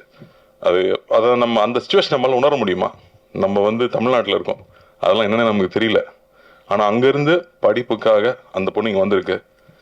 இதே மாதிரி நேபாளில இருந்து வந்த கதைகள் நான் வந்து வைஃப் சொல்லி கேள்விப்பட்டிருக்கேன். அங்கிருந்து வந்து படிக்க முடியாது, தப்பிச்சு வரணுங்கிறப்ப லேக் எப்போ உறையுமோ, அங்க ஒரு லேக் இருக்குமா, அந்த லேக் உறைஞ்சா கல் ஆயிருமா. அந்த டைம்ல யாராவது போனாங்கன்னா அவங்க கூட குழந்தைய அனுப்பிச்சு விட்டுருவாங்களாம், நீயாவது உயிரோடு இருங்கிற மாதிரி. அப்படி நடந்து வரும்போது ஐஸ் சாப்பிட்டுக்கிட்டே வருவாங்களாம். அப்படி வந்து இங்க குழந்தைங்க படிச்சு அவங்க பெருசா வந்திருக்காங்க. அப்படி கல்விக்காக எவ்வளோ விஷயம் நடக்குது அப்படின்னு நினைக்கும் போது ரொம்ப ரொம்ப ஆச்சரியமா இருக்கு. அதனாலேயே தான் இன்னைக்கு எங்க போனாலும் நீங்க வந்து எனக்கு படிப்புக்கு ஹெல்ப் பண்ணுங்கன்னு சொன்னா இங்க நம்ம எனக்கு தெரிஞ்சு தமிழ்நாட்டில் யாரும் இல்லைன்னு சொல்லவே மாட்டாங்க. நிச்சயமா ஹெல்ப் பண்ணுவாங்க நம்புறேன். அதே மாதிரி நானும் கேட்டுக்கிறேன், உங்க வீட்டுல வேலை செய்யறவங்களா இருக்கலாம், பக்கத்துல இருக்கிறவங்களா இருக்கலாம், படிப்புக்குன்னு கேட்டா கையில கொடுத்துடாதீங்க, ஸ்கூல்லயே போய் காசை கூட கட்டிடுங்க. அது பெரிய ரிசல்ட் கொடுக்குது அப்படின்னு நிச்சயமா தெரியுது. அதுக்கப்புறம் என்னோட பொண்ணுக்கு வந்து ஒரு ப்ராஜெக்ட் இருந்துச்சு. அப்பா சொன்ன மாதிரி காஸ்ட்லியான ஸ்கூல் தான். பட் எனக்கு ரொம்ப ஆசையா இருக்கும், கிளாஸ்மேட்ஸ் வந்து எல்லா தரப்பு குழந்தைகள் பழகணும்னு ஆசையா இருக்கும். அப்படி அவங்களுக்கு ஒரு ப்ராஜெக்ட் இருந்துச்சு. ஒரு கவர்மெண்ட் ஸ்கூல்ல போய் அங்க இருக்கிற குழந்தைங்க கிட்ட ஒரு ப்ராஜெக்ட் பண்ணி அவங்க இன்ட்ராக்ட் பண்ணி, நீ ஏன் ஸ்கூலுக்கு வர்றதுக்கு உனக்கு ஏன் பிடிக்குது, உங்க அப்பா ஸ்கூலுக்கு அனுப்பலன்னா நீ எப்படி சண்டை போட்டு வருவ அப்படின்னு கேட்கறதுக்கு ஒரு ப்ராஜெக்ட். அதுல தன் வயசுல இருக்கிற குழந்தைகள் கூட போய் அங்க உட்கார்ந்து பேசி அவங்க ஒரு ப்ராஜெக்ட் பண்ணிட்டு வந்தாங்க. அதுக்கப்புறமா ஒரு ஒரு ப்ராஜெக்ட் வச்சு எக்ஸ்பிளைன் பண்ணாங்க. அப்போ வந்து ரொம்ப இன்ட்ரெஸ்டிங்காக ஒரு விஷயம் நடந்துச்சு. எஜுகேஷன்னா என்ன அப்படிங்கிற கேள்வியை கேட்குறாங்க, பாப்பா கிட்ட கேட்குறாங்க. அது சொல்லுது, சக மனுஷனை மதிக்க கற்றுக் கொடுக்குது அப்படின்னு. சரி, அப்போ ஓகே, அப்போ அது எவ்வளோ முக்கியமாக இருக்குது அந்த விஷயம் அப்படிங்கும்போது எனக்கு ரொம்ப ரொம்ப பெருமையாக இருந்துச்சு. ஸோ அந்த புரிதல் எல்லாருக்கூடையும் போய் பழகிறப்ப தான் கிடைக்குது. அதனால நாமளும் குழந்தைகளை எல்லாருக்கூடையும் பழகிறதுக்கான சந்தர்ப்பங்களை ஏற்படுத்தி கொடுக்கணும். அப்போதான் தன்னுடைய வாழ்க்கை தனக்கு கிடைச்ச விஷயங்களை மதித்து நேரான வழியில் அப்பா சொன்ன மாதிரி அந்த டிசிப்ளினும் அந்த கல்வியை நோக்கி போகிற உழைப்பும் ரொம்ப முக்கியமாக இருக்கும். ஸோ அதை நாமளும் செய்யணும்னு நான் கேட்டுக்கிறேன். வாய்ப்பளித்ததுக்கு நன்றி, ரொம்ப ரொம்ப சந்தோஷம். அகரம் தம்பி தங்கைகள் எல்லாருக்கும் என்னுடைய வாழ்த்துக்கள். தைரியமா இருங்க, இன்னைக்கு எந்த காம்ப்ளெக்ஸும் வச்சுக்காதீங்க. ஒருத்தனுக்கு 1 வருஷத்துல கிடைக்கும், ஹார்ட் ஒர்க் பண்ணா நமக்கு 5 வருஷத்துல கிடைக்கும், இல்லை 10 வருஷத்துல கிடைக்கும். ஒர்க் பண்ணுங்க, எவ்வளோ லேட் ஆகுதோ அந்த அளவுக்கு போனஸ் பெருசா கிடைக்கும். அவ்வளவுதான். ஒரு மனதில் சிந்தித்து பல மனங்களில் அகரம் என்ற ஆலமரத்தை நிறுவி அதன் ஆணிவேராக திகழ்ந்து வரும் எங்கள் அண்ணன், இருள் சூழ் உள்ளங்களுக்கு கல்வி எனும் மொழியை தந்து வாழ்வை வளமாக்கும் வள்ளல், ஆயிரக்கணக்கான விதைகளுக்கு அண்ணனாக திகழ்பவர் எங்கள் சூர்யா அண்ணா அவர்களை சிறப்புரையாற்ற அழைக்கிறேன். மரியாதைக்குரிய மாயாயா அவர்களுக்கும் கல்யாணி அவர்களுக்கும் அப்பாக்கும் கார்த்தி, இங்கே வந்திருக்கிற பத்திரிகை தொலைக்காட்சி ஊடக நண்பர்கள், அகரம்ல இருக்கிற என்னோட தங்கைகள் தம்பிகள், பெற்றோர்கள், ஆசிரியர்கள், பெரியவங்க அத்தனை பேருக்கும் வணக்கம் சொல்லிக்கிறேன், நன்றியும் சொல்லிக்கிறேன். ஏன்னா யூஸ்வலாக வந்து இது ஒரு வீக்கெண்டில் நடக்கும், வேற சில காரணங்கள்னால, தவிர்க்க முடியாத காரணங்கள்னால ஒரு வீக் டேல வைக்க வேண்டியதாயிடுச்சு. பட் இருந்தும் அரங்கம் எங்கேயுமே வந்து குறையாம எல்லாமே நிறைஞ்சு அத்தனை பேரும் இங்கே இதுக்காக உங்களோட நேரத்தை கொடுத்ததுக்கு வந்து எல்லா மரியாதை கலந்த நன்றியை நான் தெரிவிச்சுக்கிறேன். ஃபர்ஸ்ட் 45 வருஷம் ஆயிடுச்சு, கிட்டத்தட்ட 45 இயர்ஸ். 79ல் ஆரம்பிச்சு 80லேருந்து அப்பாவோட விருதுகள் கொடுக்கறது ஆரம்பிச்சு பண்ணிட்டு இருக்காங்க. அகரம் கிட்டத்தட்ட 20 இயர்ஸ் தொடப்போகுது. விதை மட்டுமே வந்து ஒரு 15 வருஷம் ஆயிடுச்சு. ஏன்னா அகரம்ல வந்து ரொம்ப ஹைலைட்டா எங்களுக்கு ரொம்ப ரொம்ப முக்கியமான ஒரு ப்ரோக்ராமை பார்க்கறது வந்து விதை ப்ரோக்ராமு. ரொம்ப சாதாரணமாக 2006ல் உட்காந்து பேசிகிட்டு இருந்தோம், நானும் ஞானவேல் அவர்களும். அப்போ வந்து ஸ்டூடெண்ட் ரிப்போர்ட்டராக ஆரம்பித்து அதுக்கப்புறமா முக்கியமான பத்திரிகையில் முக்கியமான பொறுப்பில் இருக்கிறாரு. அப்போ கேட்ட கேள்விகள் தான். அப்பா இப்போ குட்டி ஒரு கதை சொல்லிட்டு இருந்தாங்க, அவங்களோட பிறந்து அவங்களோட பள்ளி பருவம் எப்படி இருந்துச்சு, ஸ்கூலுக்கு போகிறதுக்கு முன்னாடி என்னென்ன மாதிரியான சூழல் இருந்துச்சு அப்படின்னு சொல்லிட்டு இருந்தாங்க. எனக்கும் சொல்லியிருக்காங்க, எனக்கும் அது ஞாபகம் இருக்கு. பட் 2006 பேசிட்டு இருக்கும் போது வந்து அதே மாதிரியான ஒரு சூழல் தான் வந்து ஞானவேல் அவர்கள் வந்து முதல் தலைமுறை மாணவர்கள் இருக்காங்க தெரியுமா அப்படின்னு கேட்ட கேள்விதான் வந்து அகரம் பிறக்கிறதுக்கு காரணமா இருந்துச்சு. அப்படிலாம் இல்லையே அப்பா அப்போ சொன்னாங்க, அப்பா வந்து ஒரு 50s 40s சொன்ன கதை அது அப்படின்னாங்க. இல்லை, 2006ல் வந்து இப்பவும் நம்மளுக்கு முதல் தலைமுறை மாணவர்கள் இருக்காங்க அப்படின்னு 2006ல் சொன்னாங்க. 20 வருஷம் தாண்டிட்டோம். இப்பவும் ஒரு மாசத்துக்கு 3000 ரூபாய் கூட சம்பாதிக்க முடியாத சூழல்ல ஒரு குடும்பம் இருக்காங்க. அதுல அப்பா அம்மா தம்பி தங்கச்சின்னு வந்து ஒரு 5 பேர் 4 பேர் இருக்கிற குடும்பத்துல கூட ஒரு நாளைக்கு 100 ரூபாய் கூட சம்பாரிச்சு முழுசா எடுத்துட்டு வர முடியாத குடும்ப சூழ்நிலையில இருந்து வர மாணவர்கள் அவங்களோட அந்த போர் குணம் இருக்கிறியா, அது வந்து நான் வந்து அதுக்கு தலை வணங்குறேன். அப்படிதான் பார்க்குறேன். இங்கே வந்திருக்கிற தம்பிகளையும் தங்கைகளையும் வந்து அந்த போர் குணத்தோட தான் நான் அவங்கள பார்க்குறேன். நாங்கள் இருக்கிற இடம் வந்து ரொம்பவே வசதியான ஒரு இடத்துல இருந்துட்டு நாங்கள் பண்ணுற சாதனைகள், இந்த மேடை எனக்கு வந்து கிட்டத்தட்ட இப்போ ஒரு 49 வயசாச்சு. நிறைய பேர் பத்திரிகையில் நண்பர்கள் எல்லாருமே வாழ்த்து சொன்னீங்க, அதுக்கு நான் இந்த சமயத்தில் நன்றி சொல்லிக்கிறேன். பட் இவ்வளோ வருஷம் கழிச்சு இந்த மேடை கிடைச்சிருக்கு. பட் இந்த மேடை இந்த சாதனையெல்லாம் வந்து இந்த 17-18 வயசுல நீங்க பண்ணியிருக்கிற, அதுவும் எந்த வசதியும் இல்லாம நீங்க எதிர்நீச்சல் போட்டு வந்திருக்கீங்க இல்லையா, அந்த சாதனை வந்து நாங்கெல்லாம் இப்ப இருக்கிறத விட ரொம்ப உயர்வானது, ரொம்ப மிகப்பெரியது. அதனால நீங்க இன்னொரு 20 வருஷம் 30 வருஷம் கழிச்சு உங்களை பார்க்கும்போது வந்து நீங்க தொட போற உயரம் வந்து மிக உயரமான ஒரு இடத்த தான் வந்து போய் நீ அடைய போறீங்க. அந்த நம்பிக்கையோட மட்டும் நீங்க நிச்சயமா நீங்க பயணிக்கணும் அப்படின்னு நான் விருப்பப்படுறேன். விதை திட்டம் வந்து நான் சொன்ன மாதிரி இப்போ கிட்டத்தட்ட 5200 மாணவர்களுக்கு மேல வந்து அவங்களோட தொட முடிஞ்சிருக்கு, அவங்களோட வாழ்க்கையை மாற்ற முடிஞ்சிருக்கு. இந்த வருஷம் மாணவர்கள் எண்ணிக்கையும் சேர்த்தா கிட்டத்தட்ட அந்த மாதிரி மாணவர்கள் வந்து 6000 பேரோட வாழ்க்கையை வந்து அகரம் மூலமா மாற்ற முடிஞ்சிருக்கு.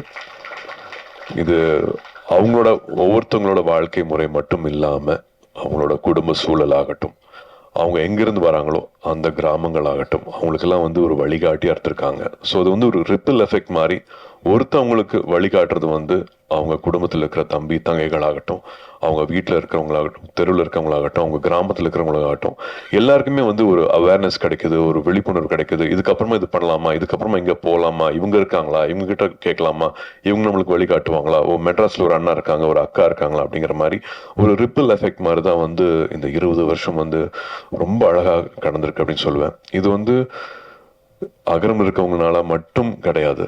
இந்த நல்லுள்ளம் வந்து அத்தனை பேர்கிட்ட வந்திருக்குது. உங்களுக்கே தெரியும், விதை திட்டம் வந்து முதல் தலைமுறை மாணவர்கள் அரசு பள்ளியில படிச்சுட்டு வரவங்க, அவங்களுக்கு வந்து ஒரு தலைமை ஆசிரியர் வந்து ஒரு லெட்டர் மாதிரி கொடுப்பாங்க. 8ஆவதுல இருந்து 10ஆவது 12ஆவது வரைக்கும் நான் உங்களை பார்த்துருக்கேன். இது தகுதியான மாணவர் மாணவி அப்படிங்கிற மாதிரி லெட்டர் கொடுப்பாங்க. ஒரு 10,000 கிட்டத்துல லெட்டர் வரும். பட் அதுல இருந்து நாங்க ஒரு 1500 எடுத்து அப்புறமா அது வந்து ஒரு 700 500 மாதிரி மாறும்.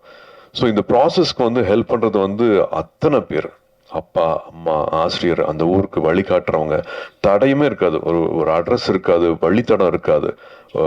காலையிலேருந்து உங்களுக்காக வெயிட் பண்ணி பஸ்லேருந்து இறங்கின உடனே 2 வீலரில் வந்து எங்களை கூட்டிகிட்டு போகிற அந்த ஊரில் இருக்கிற மக்களாகட்டும், அங்கே லோக்கலில் இருக்கிற பத்திரிகை நண்பர்களாகட்டும், வழியே தெரியாமல் நான் கூட்டிகிட்டு போகிறவாங்க அப்படின்ட்டு வந்து சைக்கிளில் கூட்டிகிட்டு போகிறவங்களாகட்டும், இல்லை ஒரு லாரி டிரைவர் ஆகட்டும், அத்தனை பேர் வந்து இந்த மாணவ செல்வங்களுக்கு வந்து எப்படியாவது படிப்பு கிடைச்சிடணும், எப்படியாவது இந்த கல்வி கிடைச்சிடணும் அப்படின்ட்டு அத்தனை பேர் வந்து உதவி செஞ்சுருக்காங்க. அத்தனை பேர்த்தோட அந்த ஒரு நேரத்துக்கும் அவங்களோட ஊக்கத்துக்கும் அவங்களோட சப்போர்ட்டுக்கும் அவங்களோட அந்த ஒரு கல்வி எல்லாத்தையும் மாத்திரும் அப்படின்ட்டு அவங்கள கொடுத்த நேரத்துக்கு எல்லாமே நான் இப்போ நன்றி சொல்லணும் அப்படின்னு பாக்குறேன். ஏன்னா 20 வருஷம் ஆயிடுச்சு. அதுல இன்னும் ரொம்ப முக்கியமானது வந்து 350 காலேஜஸ்க்கு மேல எங்களுக்கு வந்து ஹெல்ப் பண்ணியிருக்காங்க, யூனிவர்சிட்டிஸ் வந்து ஹெல்ப் பண்ணியிருக்காங்க. அதுல வந்து தொடர்ச்சியா வந்து 350ல எல்லார் பேரையும் என்னால் இப்போ சொல்ல முடியல. பட் எல்லாத்தையும் ஒவ்வொருத்தரையும் வந்து ஒரு நன்றியோட பார்க்குறோம். அகரத்தில் இருக்கிற அத்தனை பேரும் அவங்க எல்லாத்தையும் வந்து நன்றியோட பார்க்குறோம். தொடர்ச்சியாக கிட்டத்தட்ட ஒரு 40 காலேஜஸ்க்கு மேலே வந்து ஹெல்ப் பண்ணியிருக்காங்க. அவங்களோட பேர் மட்டும் சொல்லணும், படிக்கணும்னு ஆசைப்பட்றேன். அதுக்கு மட்டும் எனக்கு ஒரு நிமிஷம் கொடுக்கணும். அறுபடை வீடு institute of technology Chennai, Agni engineering college Chennai, Alpha arts and science college Chennai, Apollo arts and science college Chennai, Apollo hospitals Chennai, Aravind eye hospitals Chennai, AVC polytechnic college Mayiladuthurai, Bharath university Chennai, builders engineering college Erode, Dhanish Ahmed college of engineering Chennai, DOT School of Design Chennai, Dr. MGR University Chennai, Excel College of Engineering Erode, Einstein Group of Institute Tirunelveli, Hindustan Group of Institutes Coimbatore, JPR Mamalan Group Chennai, Kaveri Hospitals Chennai, KG Hospitals of Pharmacy and Research Institute Villupuram, Kumaraguru College of Liberal Arts and Kumaraguru College of Technology Coimbatore, MAM Group of Institutions Trichy, Michael Job College of Arts and Science College for Women, Coimbatore, Dr. MGR Janaki Arts and Science Women's College, Chennai, Nanda Arts and Science College, Erode, Pavai Engineering College, Namakkal, PPG College of Nursing, Coimbatore, PSNA Engineering College, Dindigul, Rajalakshmi Group of Institutions, Rajalakshmi Engineering College, Rajalakshmi Institute of Technology, Rajalakshmi College of Nursing, Chennai, Ranganayaki Engineering College, Virudhunagar, Rover College Engineering, Perambalur, RVS College of Arts and Science, Coimbatore, RVS Kumaran Arts and Science College, Dindigul, Sriram Engineering College, Chennai, Shankara College of Chennai, Sankaraj College of Science and Commerce, Coimbatore, Satyabama Institute of Science and Technology, Chennai, Saptagiri Group of Institutions, Dharmapuri, Savita Engineering College, Chennai, SSM College of Engineering, Kumarapalayam, SKR College of Engineering, Chennai, Sri Krishna Group of Institutions, Coimbatore, Sri Subramania College of Engineering, Palani, SRM Institute of Science and Technology, Chennai, Vailtech University, Chennai, Wales Institute of Science, Technology and Advanced Studies, Chennai, Venkateshwara Hospitals, Chennai, Valliammal College for Women, Anna Nagar, Chennai, Vikram Group of College, Sivagangai, VIT University, Vellore, and Zoho University, Chennai. இன்னும் அத்தனை பேர் இருக்கிறாங்க. அத்தனை பேருக்கும் வந்து மனமார்ந்த நன்றியை சொல்லிக்கணும். ஏன்னா போய் இல்லை அப்படிங்கிற வார்த்தையை வந்து இது வரைக்கும் வந்ததே கிடையாது. அவங்க கொடுக்குற ஊக்கம் அது வந்து அவங்க வீடா பார்க்குறாங்க. அங்கே இருக்கிற மாணவிகளை வந்து அவங்கள வீடா அவங்க பார்க்க வைக்கிறாங்க. அதான் ஒன்னா நினைக்கிறதுன்னு ஒண்ணு இருக்கு இல்லையா? இத்தனை வருஷம் ஆனாலும் வந்து எதுக்கோ பண்றோம் ஏனோ பண்றோம் அப்படிங்கிற மாதிரி இல்லாம, நம்மளும் கேட்கற குச்சமா இருக்கிற மாதிரி இல்லாம, இங்க இருக்கிற மாணவிகள் வந்து ஒரு டிபார்ட்மெண்ட்லயும் அந்தந்த ஹெச்ஓடி கிட்ட இருந்து பேர் வாங்கியிருக்காங்க. அவுட்ஸ்டாண்டிங் ஸ்டூடெண்ட்ஸா, பெஸ்ட் ஸ்டூடெண்ட்ஸா, பொட்டன்ஷியல் ஸ்டூடெண்ட்ஸா, இவங்க மறுபடியும் வருஷம் அந்த பேர் வாங்குறதுனால நாங்களும் கூச்சமே இல்லாம எந்த கதை வேணாலும் எங்க வேணாலும் போய் வந்து எங்களால தட்ட முடியுது. இது வந்து விதையில வந்து ரொம்ப முக்கியமான ஒரு அழகான சாதனை நான் சொல்லுவேன். அதே மாதிரி வந்து முன்னாள் மாணவர்கள், இப்ப முன்னாடி பேசின மாதிரி அலுமினிஸ் ஒரு கிட்டத்தட்ட 3400 பேர் வந்து அகரம் முன்னாள் மாணவர்கள் தான் கிட்டத்தட்ட இப்ப அகரம் முன்னெடுத்துட்டு போறது. அவங்களும் வாலண்டியர்ஸும் இல்லாம வந்து இதை பண்ணிருக்கவே முடியாது.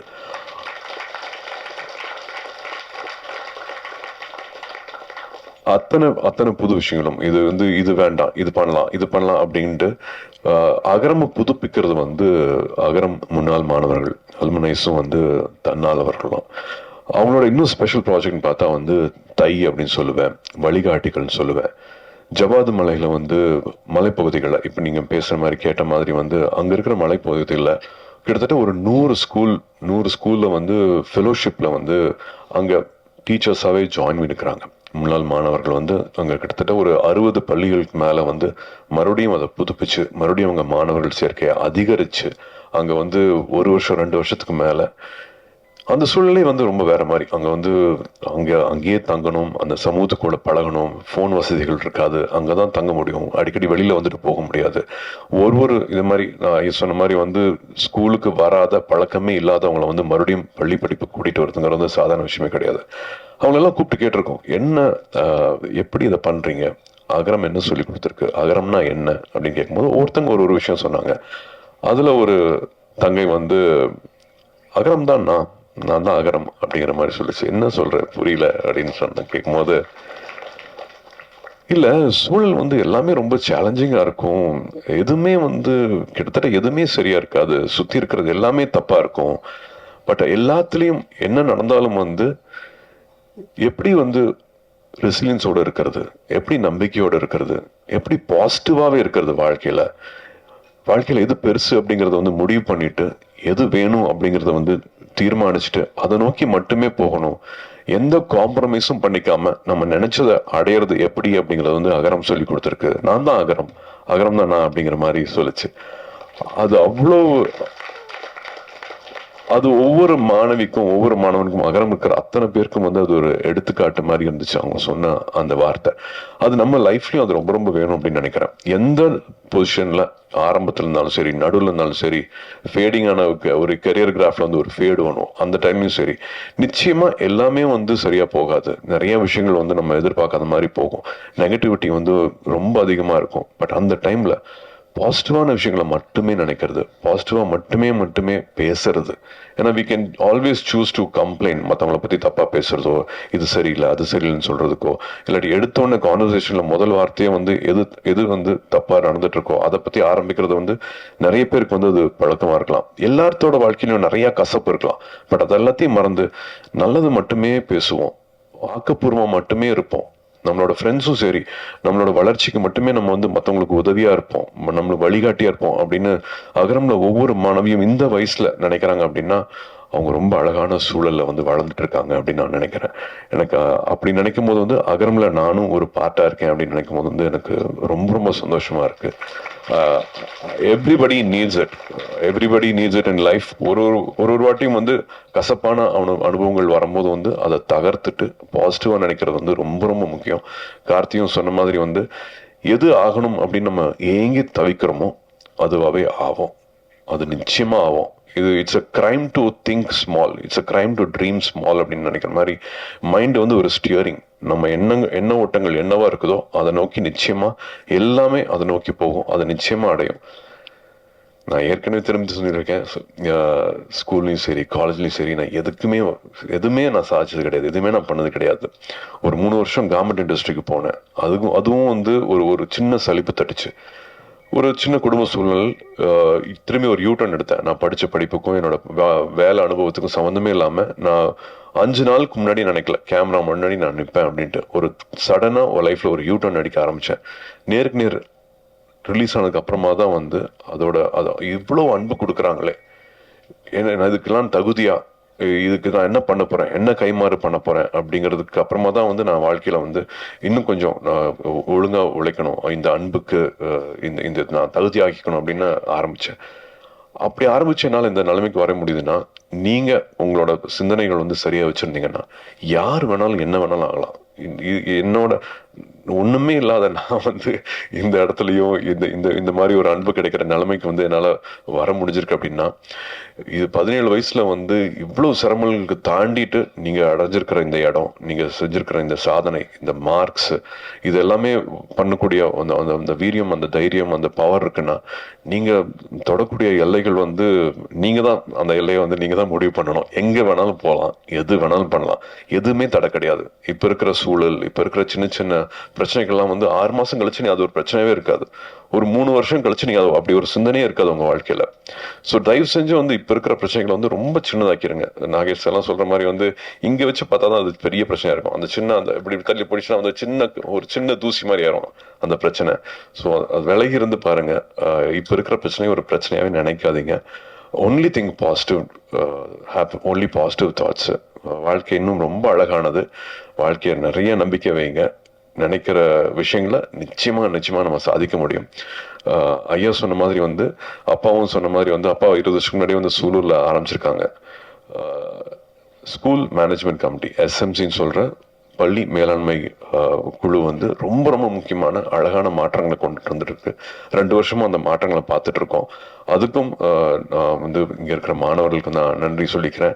அந்த தன்னார்வல் குழுவுக்கும் வந்து நான் நன்றி சொல்லிக்கிறேன். ஏன்னா இவங்களோட அந்த இணை மூலமா தான் வந்து பெரிய பெரிய மாற்றங்கள் நடந்துட்டு வந்துட்டு இருக்குது. ஒவ்வொருத்தரும் பள்ளியில திரும்பி நம்மளோட நேரத்தை செலவழிக்கிறது ரொம்ப முக்கியமான ஒரு விஷயமா இருக்குது. ஸ்கூலுக்கு மறுபடியும் வந்து கிராமங்கள்ல இருக்கிற படிச்சு வந்திருந்தோம்னா அந்த ஸ்கூல்ல நம்மளை மறுபடியும் இணைச்சிக்கிறது ரொம்ப முக்கியமா இருக்குது. அங்க இருக்கிற பெற்றோர்கள் அந்த பள்ளியோட நடவடிக்கையிலும் சரி தயவு செஞ்சு ஒரு உறுப்பினரா இருங்க. பெரிய மாற்றங்கள் வந்து 2 வருஷமா பார்த்துட்டு இருக்கிற நம்பிக்கையில சொல்றேன். கல்விங்கிறது வந்து ஒரு ஆயுதம், கல்விங்கிறது ஒரு கேடயம். நம்ம இப்ப பார்த்த மாதிரி இவ்வளவு சேஞ்சஸ் பார்த்துட்டு இருக்கிற மாதிரி, மணிப்பூர்ந்து வந்திருக்கிற தங்கை சொல்ற மாதிரி நம்ம ரொம்ப கொடுத்து வச்ச வாழ்க்கையை நம்ம இங்க வாழ்ந்துட்டு இருக்கிறோம். கல்வி வந்து எல்லாருக்குமே கிடைக்கணும். அப்போ பேசுற மாதிரி இல்லாம இப்பவும் முதல் தலைமுறை மாணவர்கள் இருக்காங்க.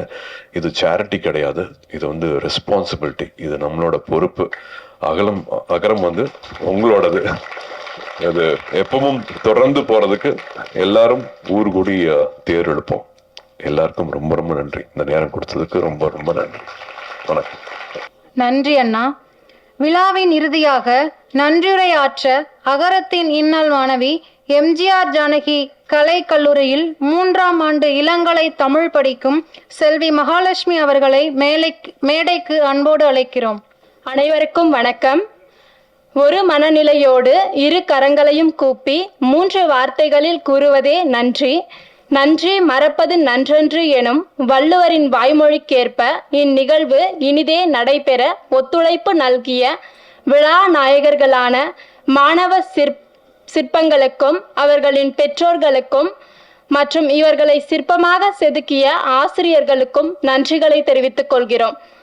இந்நிகழ்வில் பெரும் பங்காற்றிய அகரம் முன்னாள் மாணவர்களின் சங்கத்து உறுப்பினர்களும் ஓவிய கலைஞர் திரு மாயா மகாதேவன் ஐயா அவர்களுக்கும் தலைமை ஆசிரியர் திரு பிரகாஷ் அவர்களுக்கும் சிறப்புரை ஆற்றிய திரு கல்விமணி ஐயாவிற்கும் திருவண்ணாமலை மாவட்டம் ஜமுனாமரத்தூர் கிளையூர் தலைமை ஆசிரியர் திரு சங்கர் அவர்களுக்கும் பன்முகம் கொண்ட டாக்டர் திரு விஜய் அசோகன் அவர்களுக்கும் நன்றிகளை தெரிவித்துக் கொள்கிறோம். அகரம் ஃபவுண்டேஷனுக்காக வகுப்பறை உலகம் எனும் புத்தகம் எழுதிய எழுத்தாளர் திரு விஜயபாஸ்கர் விஜய் அவர்களுக்கும் கதைகளில் பேசும் குழந்தைகள் புத்தகம் எழுதிய எழுத்தாளர் திரு செந்தில் ஜெகநாதன் அவர்களுக்கும் நன்றிகளை தெரிவித்துக் கொள்கிறோம். ஊக்கத்தொகை கொடுத்து ஊக்குவித்துக் கொண்டிருக்கும் உழைப்பின் சிகரம் ஐயா திரு சிவகுமார் ஐயா அவர்களுக்கும் நன்றிகளை தெரிவித்துக் கொள்கிறோம். சூரிய ஒளி போல் கல்வி எனும் ஒளியை அனைவருக்கும் இடைவிடாது வழங்கி கொண்டிருக்கும் திரு சூர்யா அண்ணா அவர்களுக்கு உங்கள் தம்பி தங்கைகளின் மனம் நிறைந்த நன்றிகளை தெரிவித்துக் கொள்கிறோம். ரசனையின் மைந்தன் உழவனின் தோழன் எங்கள் அண்ணன் திரு கார்த்திக் அண்ணா அவர்களுக்கும் நன்றி. நல்லதோர் நிகழ்வை மக்களுக்கு கொண்டு சேர்க்கும் ஊடகத்துறை மற்றும் அச்சகத்துறை நண்பர்களுக்கும் எங்களின் மனம் நிறைந்த நன்றிகளை தெரிவித்துக் கொள்கிறோம். மேலும் எங்களின் நன்றிகளையும் மகிழ்ச்சியையும் பகிர்ந்து கொள்வதில் பெருமிதம் கொள்கிறோம். நல்லதோர் வாய்ப்பிற்கு நன்றி கூறி விடைபெறுகிறேன். நன்றி, வணக்கம்.